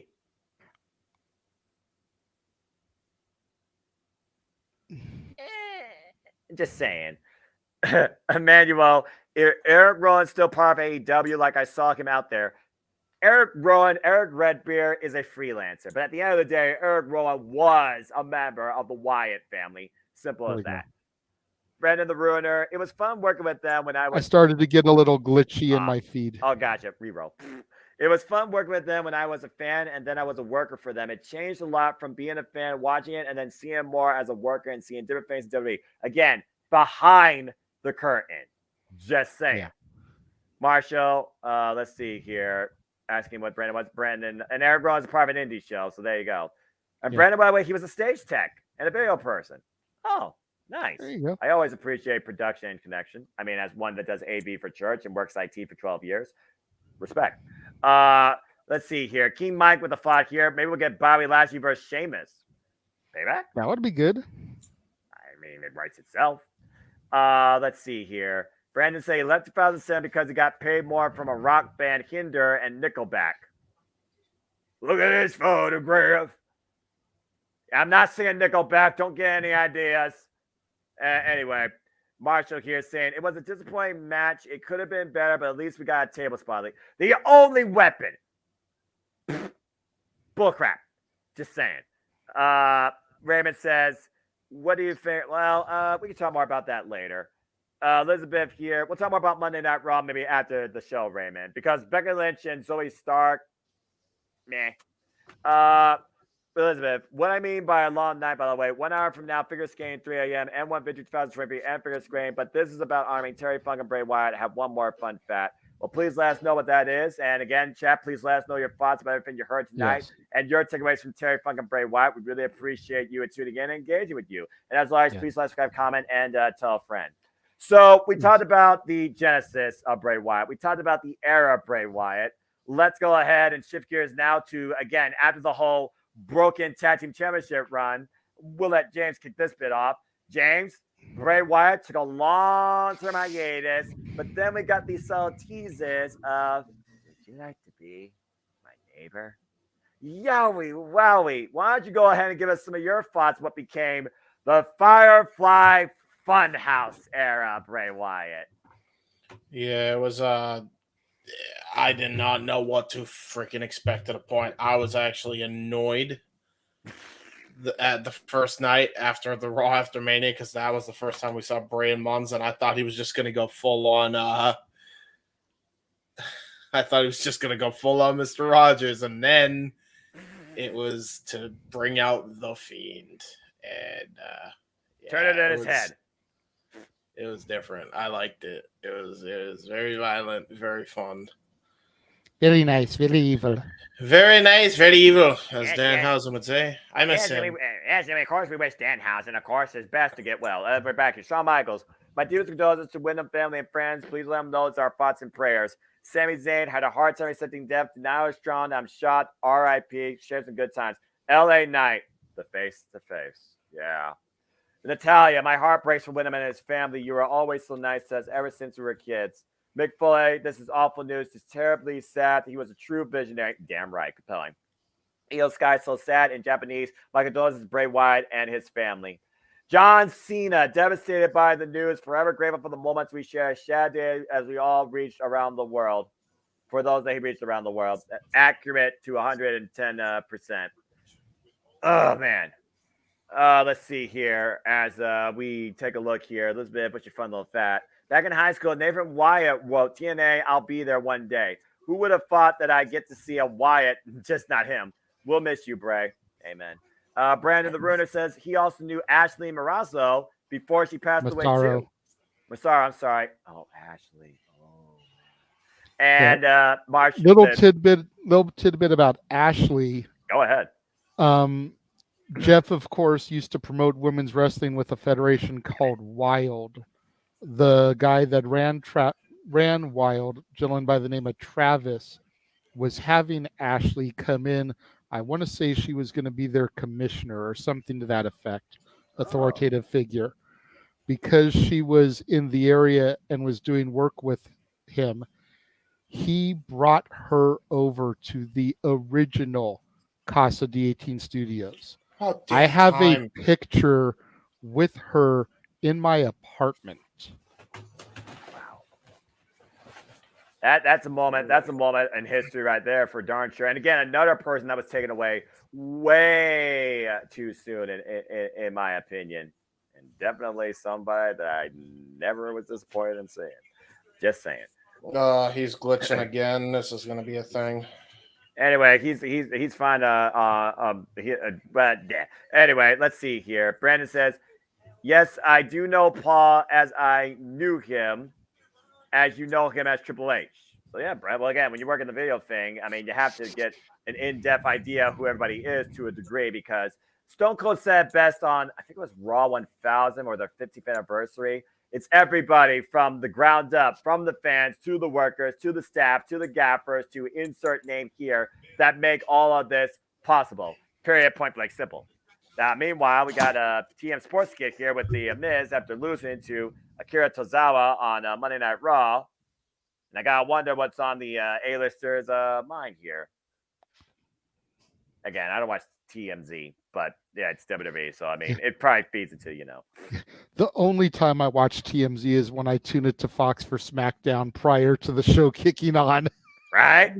Because I always like to tune in a few minutes early. Oh my gosh. I'll say it once, I'll say it again. This guy needs to be a champion. JJ, take it away. You know what's happening here.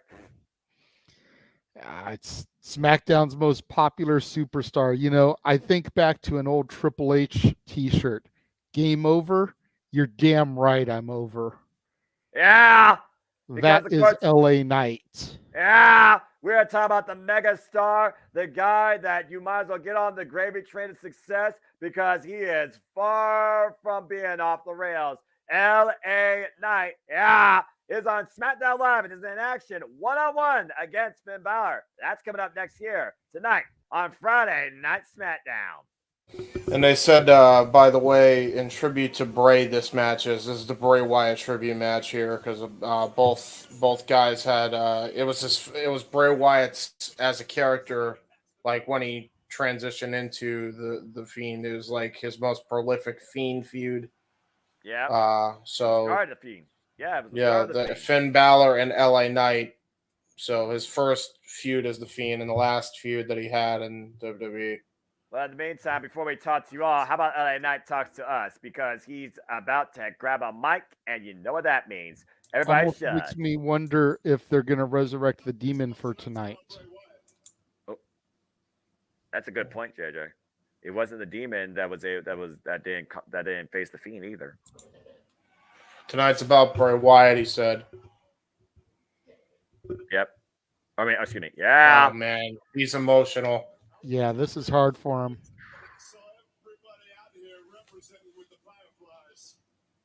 Damn right we're representing with the Fireflies. Oh, oh boy.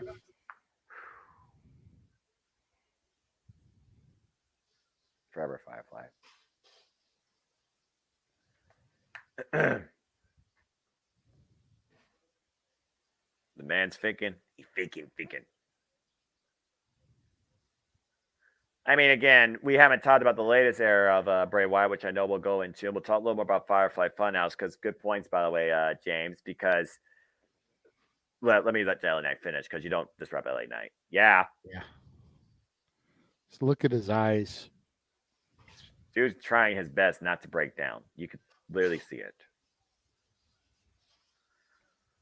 Oh, gosh. It's got to be hard. It's got to be freaking hard, of course. This isn't the first time that Sean Ricker has dealt with the loss of somebody who was close to him in this business. You think about one Percy Pringle aka Paul Bearer, who managed him early on in his career. Exactly. Boy.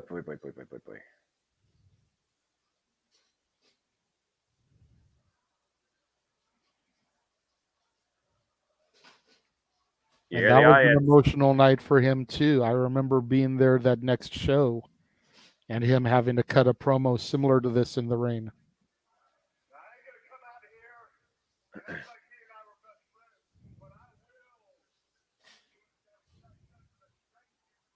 Thank you, Bray. Can we get a thank you, Bray, in the chat? Because that's definitely the line of the night.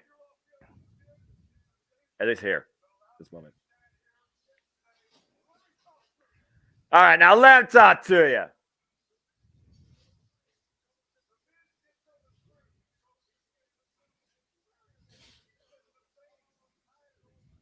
Tower material.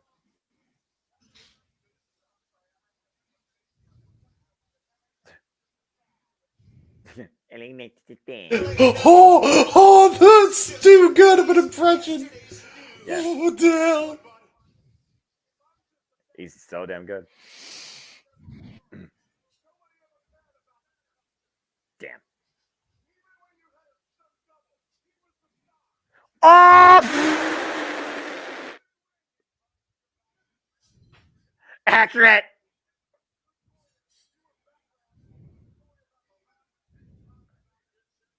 Accurate.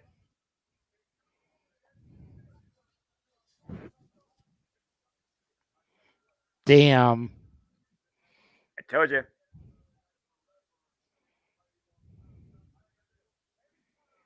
JJ, by the way, he's 100% accurate. Oh, I know he is. I love The Miz. I was so happy he retained over John Cena at that WrestleMania, but you cannot deny that he is accurate. L.A. Knight. Yeah. Oh, wait. Yeah. Oh, wait a minute. One more thing. Miz, a wise man once told me, the next time you see me, run. Amen. Amen. That's not an insult. That's just a fact of life, and that's just passion. LA Knight, a guy that was involved in the real Bray Wyatt when he first arrived, takes on Finn Balor, a guy that was involved with the Fiend debut. These two go one-on-one, and that is our main event coming up here live on SmackDown, and that is next. Stay tuned. And then Bray's talk about the return. last era, Bray's extreme return, James and JJ, that we called. He walked through the light, out through the door, and Bray returned in extreme fashion. Scan the QR code if you want, folks. Okay, let me go ahead and look at some comments here real quick because I know we've been talking a bit because of that promo. Miz will probably job at Payback LA Knight. Maybe. If he does, I'll say yeah. Well, we'll save that for City Predictive if we choose to. That will be our response. Anyway, about the Miz, just saw on Twitter on Payback and the Miz. Miz is in trouble now. Okay, so it's official. It's LA Knight and the Miz. All right. At Payback. Promo LA Knight did tonight, still sending chills. Now that's the fun I want to see. Match saying the Miz will probably. Okay, we already did that. Brandon said it was fun because Vince always likes to joke with everyone back then. It was me, Vince, and Undertaker when the Undertaker and Randy Orton was working together and Undertaker was in the coffin. I remember that. Let's see, Marshall, Brendan. I just had to talk to Brandon. Good stuff here. Hey, Will, thank you. Cheers from the UK. Appreciate your viewership as always. So nice of WWE to bring in someone who doesn't even work there to pay respect tribute to Bray. Eric Rowan, that was nice of WWE. Marshall with the thank you, Bray. And Brandon exposing the secrets of the business. Trapdoor in the ring. Ken Terminator DQ, good to see you here. Appreciate you. Appreciate all y'all here. And again, we appreciate Bray Wyatt and Terry Funk for what they brought forward too. Hope you appreciate the conversations we're just pending from our main event on SmackDown Live between two men that dealt with Bray Wyatt in different capacities. LA Knight, yeah, and of course, Finn Balor. I hope Finn Balor comes out in the all white. That would just be such a great callback. I'm just saying. Okay. So, James, you talked a little bit about the Firefly Funhouse. You think about the symbolism in the puppets. Remember, we had the buzzard, we had the witch, we had the rabbit that died every show. We had Husky Harris, and then, of course, we had the guy that broke my friend Casey Flynn, Paulus, and, of course, some that will say will always be iconic, the Vince McMahon devil puppet. And then, of course, the fact of the matter that those segments were recommended by YouTube in the same light as children fairy tale videos and theme songs and playtime skits. He turned Mr. Rogers' Neighborhood upside down in the weirdest capacity while basically tackling the business, the corporates. It was brilliant.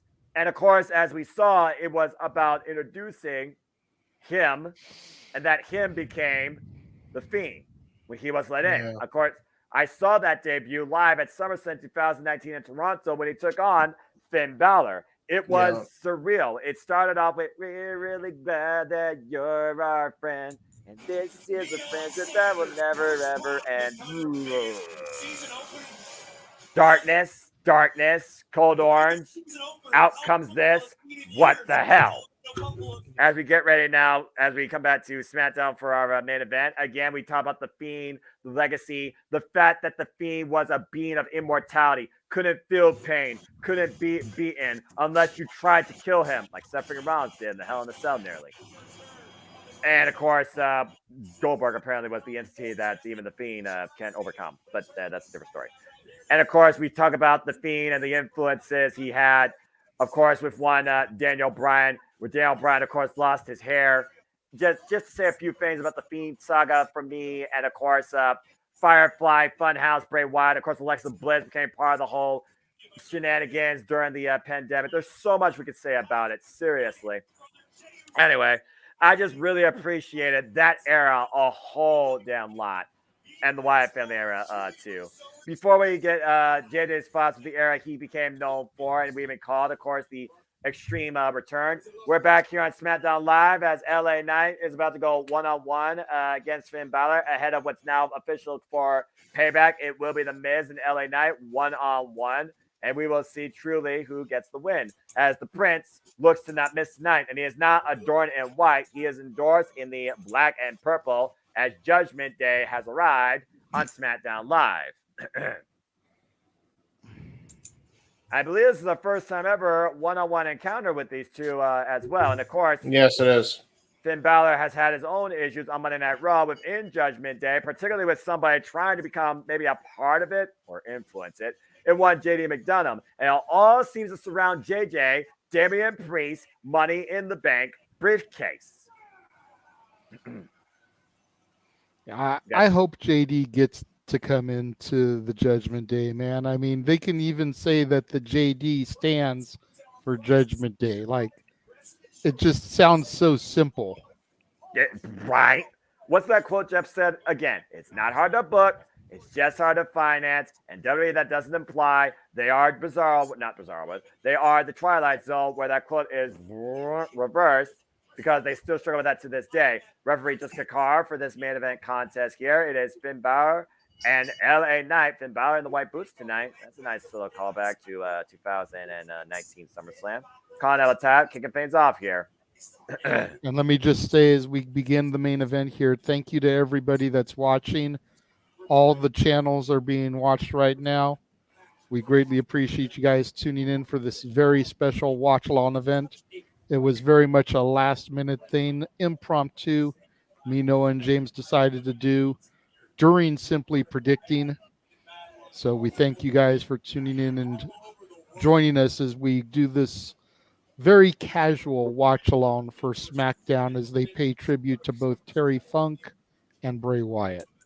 And, of course, these two men, they have history with Bray Wyatt. As I said, it was Finn Balor that first deal with The Fiend when he came on the scene, and we learned that The Fiend was beyond human, more than PCO. And, of course, LA Knight, he dealt with the real Bray Wyatt, who was also dealing with himself in one Uncle Howdy, which some would say is a reflection of the darkness inside Wakanda. At least that's what the character was portraying. Because, again, the extreme return of Bray Wyatt, JJ, when he walked through that door, we heard he's got a hole in his hands. We saw the echoes. We saw the Easter eggs, the QR codes, the white rabbit, go down the hole and the fire comes out, like Devil Incarnate has been unleashed, but subtly, because it was not the Wyatt family, monarch. It wasn't the Fiend. It wasn't even Winter Rotunda initially. It was a simply put humble, just waiting behind the door, walk out of the light into the fireflies that night. Bray Wyatt, who said, I'm here. And then we go to SmackDown. You talk about the narrative he spun, where he literally reintroduced himself, but also told us what he was, who he is. Yeah. He accepts that. That was then we saw that conflict. I'm gonna let JJ take the spear out first because he knows this era more. Because again, he wasn't part of our era's Bray Wyatt's evolution of the other time. So, JJ, you and I got to call his last match, of course. You can include as you want, but talk to me about, because again, we saw him in his return. We saw the whole era. We called it. We embraced it together. But JJ, talk to me about your thoughts about that last era, particularly of Bray Wyatt. It's hard for me to talk about it in a positive light, honestly, because for so long he came back and then he did nothing. All he did was cut promos. And I get, we always talk about long-term storytelling. You want to build something up to make it matter, make it meaningful. But when you've been on hiatus for as long as he had been, people were fiending, pun intended, to see him get into the ring and to see if he was still the Wyatt of old. Right. And I feel like they took too long to set up the match, to pull the trigger, and then because it was that gimmicky pitch black Mountain Dew match, it just didn't live up to the hype. No. So it's hard for me to speak fondly of this last run, because if I was a professional wrestler, that would not be what I would want to be remembered for. Right. And people always remember what you do last. It's always, what have you done for me lately? Not how you started. Exactly. Think about it in terms of work. Like, you could do 500 amazing days at your job, excelling in every demographic, every market, every possible task your manager wants you to do. You have one shit day, you're fired.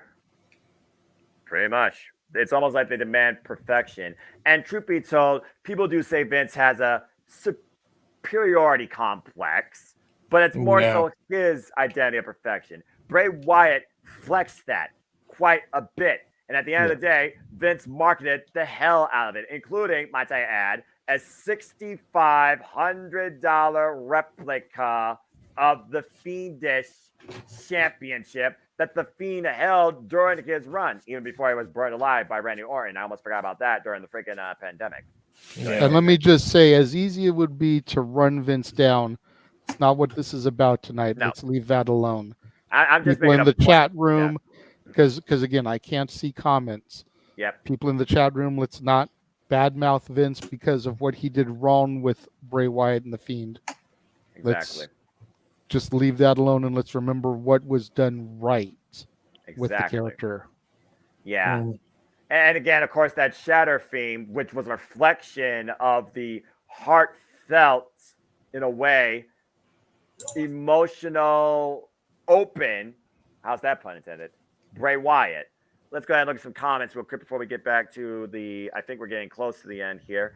Let's see here. Brandon says, I was more shocked when I got the news about Bray Wyatt more than Terry Funk. And I felt like the same about Brody Lee passing and Jay Briscoe as well. Yeah, it's been a long, long year, particularly of great wrestlers, great characters, great fathers leaving the industry this year particularly. And Jay Briscoe and right now Bray Wyatt are at the top of that list for different reasons, but still the same family mentality, bar none. Let's see here. Firefly Funhouse. I love that rabbit. Hope we see more of the rabbit so that Bray Wyatt's memory can live forever. I don't think we need to worry about that, Elizabeth. I truly don't. Will here saying, have you seen Jericho Bray Wyatt tribute tonight? He's in UK doing a Fozzy concert, and all the crowd saying he got the whole world in his hands. He dedicated his concert and all-in match to Bray Wyatt. Nice. I love that. You know, something I'd kind of like to see happen, and maybe it's just me being optimistic. Maybe it's just me wanting to see something more come out of this tragedy with Bray. I'd almost like to see Alexa start her own female Wyatt family and maybe incorporate Isla Dawn and Alba Fire. Considering they aren't being booked right now for anything, I do think that's a wonderful idea. Maybe it's something that will be considered. And by the way, there'd be even a way to keep Alexa on TV while she's pregnant without making her have to wrestle. Exactly. Let's see what else we got here before we talk about our stuff outside of this. If Bray didn't pass away, he was going to bring out the Wyatt 6 WWE. We're going to talk about that and kind of give our speculation a little bit to that towards the end of this special here before we beat you all fine adieu. And I do agree with that, Brandon. Let's see here. Was the Wyatt 6's 6 gimmicks were all going to show up on television similar to the Mick Foley 3 Phases of Foley? Oh, Marsh was asking Brandon that question. And Brandon can confirm, yes, that was the plan for the Wyatt 6. So there you go. Ugh. Do you see them continuing the Uncle Howdy with Bo Dallas? I think I slightly touched on this during the Simply Honoring. No, because Uncle Howdy was part of Bray Wyatt he couldn't let go. It was the part of him that was the evil in him. Bray Wyatt accepted that. And with Bray Wyatt gone, I think Uncle Howdy is put at rest too. I really do. Just goes with that compelling narrative he was telling, in my opinion, with his heartfelt character. The last era of Bray Wyatt that we got to witness ahead of Pitch Black. Let's see here. Earlier today, read another passing, but not in wrestling. Former ice dancer Alexander Paul also gone from this world. 3 deaths in 3 straight days really broke me. Oh, dadgummit. Well, my mom has always said they come in 3, so I guess that's the 3rd one. Jeez. That's what the media has said for years. They always come in 3s. And sad enough, most of the time, that comment's right. Marshall here, one last spot. Bo Dallas needs to get brought back and pushed. Yeah, I mean, maybe they can, bring him in here somehow in his own way. Maybe through JJ's NXT now that Uncle Howdy is dead. It is something to figure about. We're going to go ahead. I would believe in a Bo run. Yeah. Well, I mean, we once tried to believe, and then he got destroyed by Brock Lesnar. You wonder if he still believes at all. Yeah, I was. If you guys wouldn't mind too, I'd like to touch on the promo. The way I'm gonna remember him is that. Go for it, man. The return promo that he cut on SmackDown. It's just eerie listening back to it now because everything that he was saying there, thanking the fans, thanking everybody that ever had his back, and how when he was weak, they would always have his back, to the point where they were demanding his return. That's the one I probably won't forget. That's fair. In front of the Fireflies. That's very fair. I got to experience the Fireflies live, by the way, just because a promo segment played. It wasn't there live. But again, being immersed in that environment is surreal. It really is. It's pretty damn cool. I would love to see something like that at Wembley, maybe during Malachi Black's entrance, because I feel there has to be some nods to Bray Wyatt at All In. I really do. Let's see here as we look at the chat one more time. Brandon with a question about the bloodline. We can talk about that following this show. There's no more tributes as Finn Balor and LA Knight. Again, this is our main event. Friday night SmackDown. Jessica Carr with the black gloves on hand. Was someone busted open? And LA Knight looking to send Finn Balor. What the hell is about to happen here? Finn Balor with the body shots, though.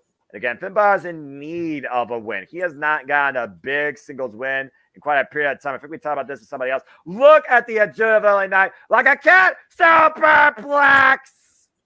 Oh, my gosh. Yeah, I know. My feed's lagging. Blunt force trauma. And that's it. LA Knight with the win. Yeah. Yeah. How awesome was that? Oh, sorry, I wasn't against the bit. LA Knight rolling with momentum ahead of Payback before he deals with the A-lister as we pay tribute tonight to one Bray Wyatt. Let's take a look at the replays here as this match was going towards the end. Look at the agility of LA Knight with that jump up to the top rope and that superplex. Eat your heart out, Pat McAfee and Shelton Benjamin. That's impressive. Oh! And immediately grasping his lower back, LA Knight followed up, and you called it, JJ. Bam! Blunt force trauma. Perfectly synced with the 3 count. As SmackDown goes off the air, we let you all into our thoughts, our appreciation, our love, our takeaways for one Terry Funk and Bray Wyatt. We thank you once again for tuning in. And wait, what? Oh.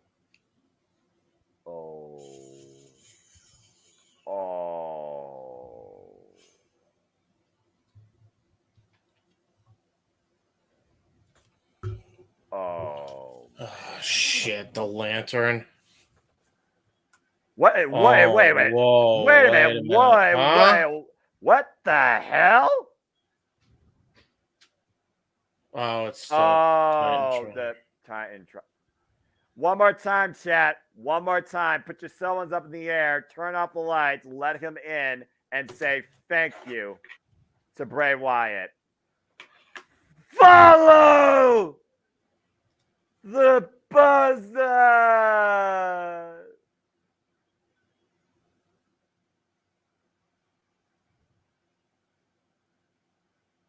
That's a sight. He's got the whole world in his hands. He's got the whole world in his hands. He's got the whole world in his hands. He's got the whole world in his hands.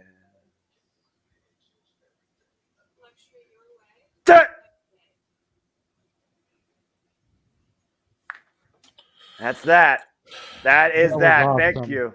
Thank you once again, everybody, for tuning in to this simple but very special live watch-along event as we pay tribute to Terry Funk and Bray Wyatt. I know we didn't cover everything. We thank you all for your love, engagement, your thoughts, and your takes in the chat. We know you also have other stuff you want to talk about too, so I do encourage you, come back tomorrow for Sleep Predicting and Open Mic Night to continue the conversation. Super Chat still does that, but if Super Chats do come before we leave tonight, we'll be happy to do that. Now, I believe before we engage in any further chatting and festivities, JJ, you said you have something that you would like to share following the end of this tribute. Why don't you go ahead and segue us into that thing now? Yeah. Like I mentioned earlier on the stream, Alexa Bliss posted a video to her Instagram today, kind of detailing why she wasn't going to be there. It was last minute, trying to get a flight, travel issues, blah, blah, blah. But with as big of a part as she was, especially in later years to the Wyatt story, I went ahead and I downloaded the video. It's about 3.5 minutes, so I'm going to go ahead and I'm going to run it now. Hi everyone. Before tonight's episode of SmackDown, I just wanted to come on here and say a few words. I was planning on attending tonight's SmackDown, but unfortunately with the last minute flight options, it wasn't really possible to get me there in time before the show ended. So I wanted to come on here and just talk about Wyndham a little bit and what tonight means.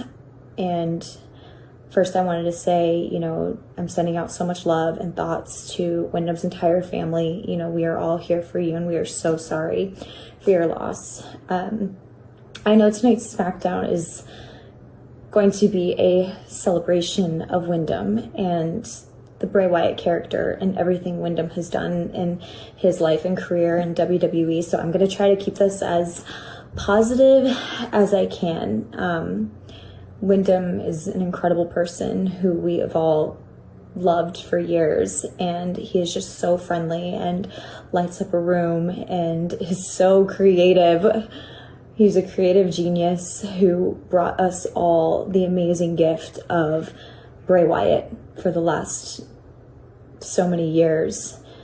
And I think the character Bray Wyatt that Wyndham has given us has been incredible and has been so fascinating to see and has brought us all so much joy to watch. And, you know, working with Wyndham was just so, it was magic. It was magic because being able to watch him in his creative element and be able to work with him really, you know, expanded my creativity, and being able to just watch him work and work beside him was just truly, truly an honor. And I still say to this day, was the most fun I've ever had in my entire career in WWE. And I am so thankful that he allowed me and trusted me to come in and be a small part of his vision and his creativity.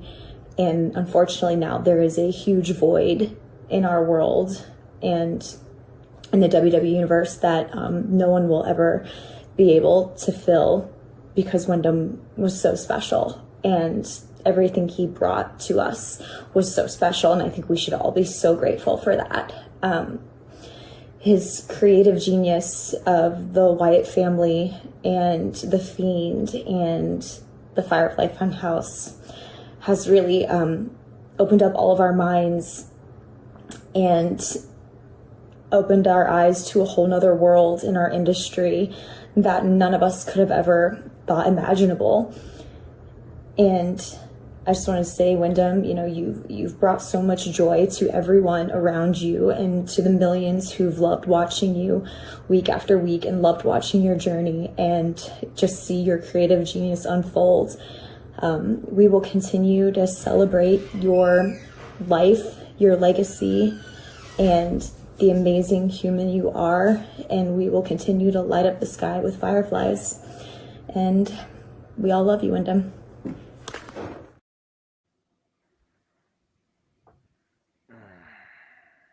The final member of the proverbial Wyatt family, the Wyatt Six that never existed. At the end of the day, she will forever follow the buzzard and let him in. That was beautiful. And let it be known, we do not use this for any sort of right of our own for gain. This is simply a selfless reminder and an appreciation for somebody that truly was inspired by him, but also a worldwide message of positivity, encouragement, and reinforcement to appreciate the creativity he brought to us, the passion he brought forward to the business, and the engagement he put in us as fans for our entertainment. Thank you, Alexa Bliss, for that. Thank you, JJ, for doing that. Definitely thank Alexa Bliss for that. And thank you, everybody, again, for tuning in. I know there was a lot of thoughts here. I'm just going to look and see if there's anything related to the tribute here tonight versus anything else. Give me a second. We already talked about that. All the stories, we already talked about that. All the stories, lines with Bray Wyatt, I think they will be rest in peace. Brandon, I think that would be the perfect way to really blow out that lantern in the ring and really close this with a very positive ending. I actually do agree about that. That's really good to see you. Thank you for stopping by. And that's all I see regarding Bray Wyatt and Terry. I see a lot of you talk more about current narratives. We'll talk more about that in upcoming things. You can super chat about that up in my night. But I think that being said, tonight again was a humbling honor and thank you. And we appreciate you all for tuning in once again to this simple WWE Live Watch event tribute to Bray Wyatt and Terry Funk. We're glad that you let us in. But with that, I think we will let you go, courtesy of JJ Williams, signing us off. There doesn't need to be any applause. There doesn't need to be my quote, because at the end of the day, thank you, Bray, and thank you, Terry Funk. That's the only thing that needs to be said at the end of the day, or in this case, night. JJ, take it away. Well, yeah, I definitely want to thank everybody for tuning in tonight. Again, very last minute, very spontaneous, you know. When we got together to do Simply Predicting a couple hours ago, I posed the idea of doing this, and it seemed like the consensus was positive and like absolute, let's do this, as long as there was a way to get the East Coasters a feed of the West Coast feed, which come hell or high water, we did. It may not have been perfect, but it worked, and that's what matters.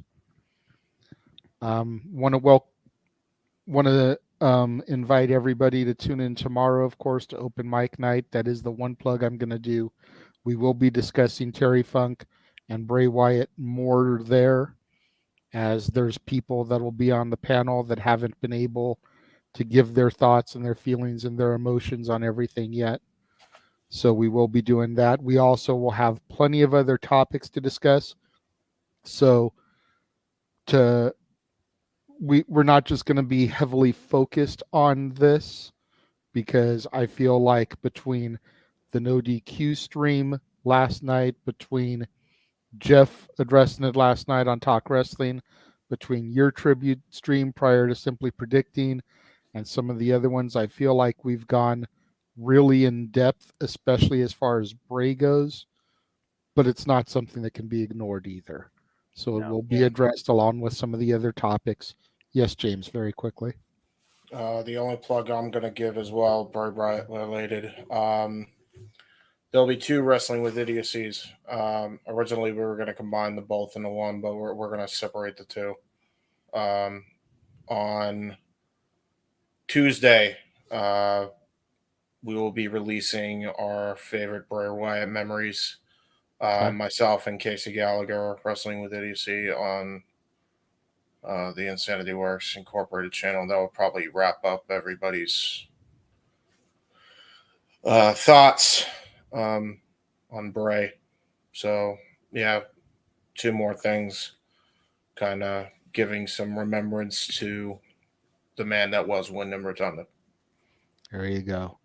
And while Noah may not be doing his full spiel this evening, I do want to take a couple quotes from his traditional send-off. Treasure your family, protect your mentality, enjoy life, and enjoy wrestling. Because at the end of the day, that's what we're all here for. Again, we thank everyone for joining us, and we'll see you guys tomorrow for the regular Saturday night shenanigans. Have a good night, folks. Thank you, Bray.